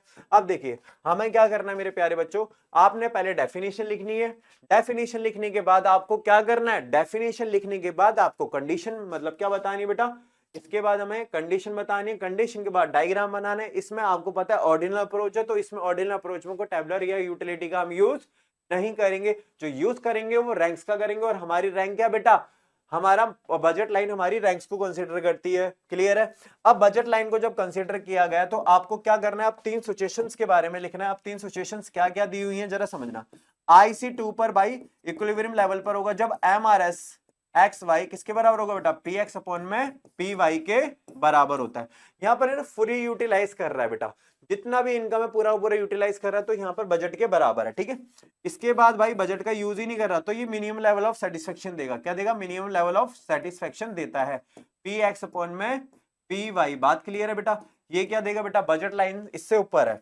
इसके बाद IC3 को तो वो अफोर्ड ही नहीं कर पाएगा भाई, अफोर्ड ही नहीं कर पाएगा। क्यों, क्योंकि MRS जो है उसके पास वो क्या बेटा, वो बजट से परे है। बजट से क्या बेटा, परे है। बजट से परे का मतलब ये बजट इसके अंडर में, जबकि गुड्स क्या ज्यादा है तो इसके बजट से परे है, इसलिए वो इसे परचेस नहीं करेगा। इस सिचुएशन में अगर वो परचेस नहीं करता, इस सिचुएशन में क्या बेटा, मोर लेवल ऑफ सेटिस्फेक्शन मिलती है, क्योंकि पूरा बजट का पूरा क्या कर रहा है बेटा, एक्सपेंस कर रहा है, इसकी एजप्शन होती है। बात क्लियर है। तो इसलिए ऑर्डिनल अप्रोच में कहा जाता है। अब देखो क्वेश्चन क्या है, क्वेश्चन को समझना फिर उसके बारे में बात करेंगे, डिस्कस करें। देखो, अ consumer consumes only 2 goods, 2 goods को कंज्यूम कर रहा है बेटा, X को और Y को, ठीक है। इसके प्राइसेस ये दिए हुए हैं, तो यानी कि प्राइस ऑफ X गुड्स बेटा कितना दिया हुआ है, 3 रुपीज है, और Y का जो प्राइस दिया हुआ बेटा कितना दिया बेटा, कॉम्बिनेशन ऑफ दिस गुड्स। अब देखो X गुड्स और Y गुड्स का रिस्पेक्टिवली ये दोनों का प्राइस ये है 3 है, चलो ठीक है, क्लियर है। और goods with the margin rate of substitution equal to 3, और मार्जिन रेट ऑफ सब्स्टिट्यूशन कितना बेटा, 3 है। अगर मैं इसको सॉल्व करूं तो बेटा हमारे पास क्या था formula, MRS XY PX upon में PY, ठीक है। अगर इस सिचुएशन में रखूं तो 3 और ये 3 इज इक्वल टू 3, तो इसको ऐसा तो लिखा नहीं जा सकता, आपको पता है बेटा ये ग्रेटर देन है, ये 3 बेटा इससे ज्यादा होगा, क्योंकि इससे ज्यादा होगा, ये एक सिचुएशन दिखा रहा है बेटा, ये इससे ज्यादा होगा, ठीक है। यानी कि मतलब हमारे पास ये वाला सिनेरियो बन रहा है। क्या बन रहा है बेटा, MRS XY greater than PX upon में PY, उसके वो उसे अफोर्ड कर ही नहीं पाएगा। तो इस सिचुएशन में देखो अब क्या हो गया बेटा, आपसे पूछा गया कि कंज्यूमर इक्विलिब्रियम में है, जो मैंने क्वेश्चन पहले बताया था टू कमोडिटी के, नहीं है भाई, कंज्यूमर इक्विलिब्रियम में है ही नहीं। क्यों? अब इस सिचुएशन में गिव रीजन, रीजन देना है, what will be the rational consumer do in this situation, explain. अब इस सिचुएशन में जो चालाक कंज्यूमर है वो किस तरीका ट्रेड करेगा। बात क्लियर है? अब समझो, आपको ये लिख दिया। अब एक पॉइंट बता रहा हूं, ध्यान से समझना क्या है। जब आपको दे रखा बेटा प्राइस ऑफ एक्स गुड्स और price of Y goods, clear है? चलिए, एक्स गुड्स और वाई गुड्स का प्राइस दिया हुआ है, या आपको दिया हुआ और एमआरएस दी हुई है, हमने तीनों चीजें लिख ली थी। A consumers is said to be the equilibrium. अब इक्विलिब्रियम कब होगा? जब ये एक दूसरे के बराबर होगा। भाई ये सिचुएशन तो बनी नहीं, ये सिचुएशन ऐसी वाली बन रही है, 3 इक्वल टू ये क्या होगा बेटा, ग्रेटर देन है 3 डिवाइडेड बाय 3, ये वाली सिचुएशन है। तो इस सिचुएशन में देखो क्या करेगा, तो देयरफॉर आपको पहला आंसर तो मिलेगा कि consumer is not in the equilibrium, equilibrium level पर नहीं है। तो जो एमआरएस ये वाली सिचुएशन में क्या करेगा, मींस का मतलब ये है बेटा that the consumer is the willing to pay more of one more, यानी कि वन मोर क्वांटिटी को जब खरीदेगा, एक्स को ज्यादा खरीदेगा। अब इससे क्या होगा जरा समझना, ये 3 था इस सिचुएशन में, ये सिचुएशन थी, अगर वो एक्स को ज्यादा खरीदेगा, एक्स को ज्यादा खरीदेगा, तो इससे क्या होगा बेटा, यहाँ पर एक्स को वो ज्यादा खरीदेगा, एक्स को खरीदने से क्या होगा, इसकी मार्जिन रेट ऑफ सब्स्टिट्यूशन क्या होगा बेटा, कम होने लग जाएगा। और इतना कम होने लग जाएगा भाई, इसका बढ़ने लगेगा और इसका कम होने लग जाएगा, ये भी कम हो रही है, ये बढ़ने लग रही है। तो एक ऐसी सिचुएशन आएगी कि इसको इससे डिवाइड करने में, मान लो ये 6 हो गया और ये 2 हो गया, इसको इससे डिवाइड करने पे 3 और 3 बराबर हो जाएगा। बात क्लियर है? अब समझो इसमें क्या होगा, there consumer will buy more of unit of X, X को ज्यादा परचेज करना पड़ेगा, क्योंकि इसकी मार्जिन यूटिलिटी को तभी कम किया जा सकता है जब इससे परचेज किया जाए। बात क्लियर है? तो एज अ रिजल्ट ये होगा कि M R S will falls due to the of law of diminishing margin utility वाला नियम चलेगा, क्योंकि जब हम इसको ज्यादा से ज्यादा परचेस करेंगे तो इसकी यूटिलिटी धीरे धीरे कम होने लग जाएगी, इसकी यूटिलिटी बढ़ने लग जाएगी। जब इसकी यूटिलिटी बढ़ेगी, इसकी कम होगी, तो भाई इससे क्या होगा, इसको डिवाइड करना इजी रहेगा। जैसे मैंने बताया, इसकी यूटिलिटी मान लो 2 हो गई, इसकी बढ़कर कितनी होगी हमारी, इसको कम कर दिया तो इसकी बेटा कम होकर बेटा 2 होगी, और इसकी बढ़कर कितनी होगी 6, तो इसको इससे डिवाइड करा तो 3 के बराबर आ जाएगी। ठीक है, तो this will be the continue, जब तक करता रहेगा, जब तक इस सिचुएशन में ना आ जाए तो कंज्यूमर इक्विलिब्रियम में आ जाएगा। बात क्लियर है? चलो, इसके बाद हमारा ये पॉइंट पूरा कंप्लीट हो जाता है। आपने अच्छी तरीके से कंज्यूमर इक्विलिब्रियम के वाले कॉन्सेप्ट को समझ लिया है। अब जो क्वेश्चन आता है ना, जो मैंने बोला था सबसे पहले, जो मैंने छुड़वाया था पॉइंट, उसको समझो हमने क्या करा। ठीक है, अब देखिए हमने क्या करा, इसमें हमने कार्डिनल और ऑर्डिनल अप्रोच को मैंने छोड़ दिया था। अब उसको अब डिस्कस करेंगे कि एक्चुअल में है क्या। देखो, अभी तक जो आपने वन कमोडिटी वाला केस पढ़ा, क्या इसके बारे में बात करता हूं बेटा, टू कमोडिटी के बारे में केस पढ़ा, one commodity and two commodity के बारे में केस पढ़ा, ये सारे का सारा कार्डिनल अप्रोच से करा था। और ये वाला बेटा आईसी जो या बजट लाइन हमने पढ़ा, वो सारा का हमने किस कॉन्सेप्ट से पढ़ा बेटा, ऑर्डिनल यूटिलिटी। अब इसका मीनिंग बताना क्यों लास्ट में जरूरी है बेटा, आपने पूरे कॉन्सेप्ट को कर लिया, बहुत अच्छी तरीके से समझ लिया। अब कार्डिनल और ऑर्डिनल यूटिलिटी में कोई डिफरेंस में कोई दिक्कत नहीं होगी, आपको बहुत अच्छी तरीके से रिलेट कर सकते हो। मीनिंग पहले यूटिलिटी होती है इसमें बेटा, where satisfaction drive from the consumption can be the express numerically, इसे न्यूमेरिकली एक्सप्रेस कर रहे थे, सारे जो चीजें हो रही थी वो न्यूमेरिकली थी। मार्जिन यूटिलिटी को हम हमेशा मेजर कर रहे थे, भाई पहली यूनिट को कंज्यूम करूंगा तो इतनी यूटिलिटी मिलेगी, इतनी मिलेगी, तो आपको पता है मेजर हम न्यूमेरिकली कर रहे थे। जबकि ऑर्डिनल यूटिलिटी में ये हमेशा बेटा न्यूमेरिकल यूनिट्स में एक्सप्रेस नहीं कर रहे थे, इसे रैंक्स दे रहे थे, रैंक IC1 IC2 IC3। बात क्लियर है? इसी में बात करिए, बजट लाइन के इधर है, ये बजट लाइन के कम है या ज्यादा है, तो इससे। फिर इसकी अप्रोच की बात करी जाए तो ये न्यूमेरिकली होती है, इसलिए इसे क्वांटिटेटिव कहा जाता है। ये रैंकिंग होती है, इसे इसलिए क्वालिटेटिव कहा जाता है। बात क्लियर है? अब रियलिस्टिक, भाई ये लेस रियलिस्टिक होती है। लेस रियलिस्टिक का मतलब ये, कभी ये बोला मम्मी मैंने एक रोटी खा लिया, मुझे भूख नहीं है, मुझे क्या हो गया भाई, मुझे 100 यूटिलिटी की सेटिस्फेक्शन मिली, मुझे बहन के बराबर, भाई के बराबर मिल गई, कभी ऐसा करते हो, रियलिस्टिक होती है नहीं। पर आपने ये सुना होगा बजट नहीं है, कभी बोला अरे उधर चलते घूमने, तो आप बोलोगे बजट नहीं है, तो ये बेटा मोर रियलिस्टिक है, क्योंकि हम बजट से ही रैंक देते हैं। बात क्लियर है? तो बजट को तो बताते हो, आप बता सकते हो ये रियलिस्टिक है नहीं, उसमें यूनिट सोचने की जरूरत नहीं होती है, तो ये मोर रियलिस्टिक होती है। क्या होती है? More realistic. ये आपके टाइम पे बहुत ज्यादा चल रही है, बजट नहीं है ये बोल सकते हैं, पर ये नहीं बोलेंगे मुझे यार इतनी यूटिल्स की जरूरत नहीं है। ये बात समझ रहे हो? इसके बाद मेजरमेंट की बात करी जाए तो बेटा ये मेजर इसे यूटिल्स में किया जाता है और इसे रैंक्स में किया जाता है, IC1 IC2 IC3। बात क्लियर है? एनालाइज की बात करी जाए तो इसमें यूटिलिटी, मार्जिनल यूटिलिटी की बात होती है, इसमें IC की बात होती है, इसमें मार्जिनल यूटिलिटी और इसमें IC। ठीक है, और प्रमोटेड किसके द्वारा किया गया था बेटा, ये क्लासिकल हमारे बेटा न्यू क्लासिकल इकोनॉमिस्ट और ये मॉडर्न क्लासिकल इकोनॉमिक्स ने करी थी बेटा।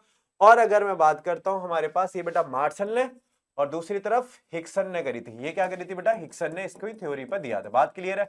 ये हमारे पास कार्डिनल और यूटिलिटी होगी। इसी के साथ हमारा कंज्यूमर इक्विलिब्रियम का पूरा कॉन्सेप्ट क्लियर होता है। मैंने उतने ही एफर्ट्स लगाए हैं जितने बेटा मैंने उतने ही एफर्ट्स लगाए हैं जितने एफर्ट्स मैं नॉर्मली हर पेड बैचेस में लेता हूं या ऑफलाइन बैचेस में लेता हूं। तो आपको अच्छी तरीके से समझ में आ गया हो कॉन्सेप्ट, और मैं आशा करता हूं आपको इस चैप्टर के अंदर कोई डाउट नहीं आएगा। तो बेटा वीडियो को लाइक करिए, शेयर करिए, सब्सक्राइब करिए। धन्यवाद।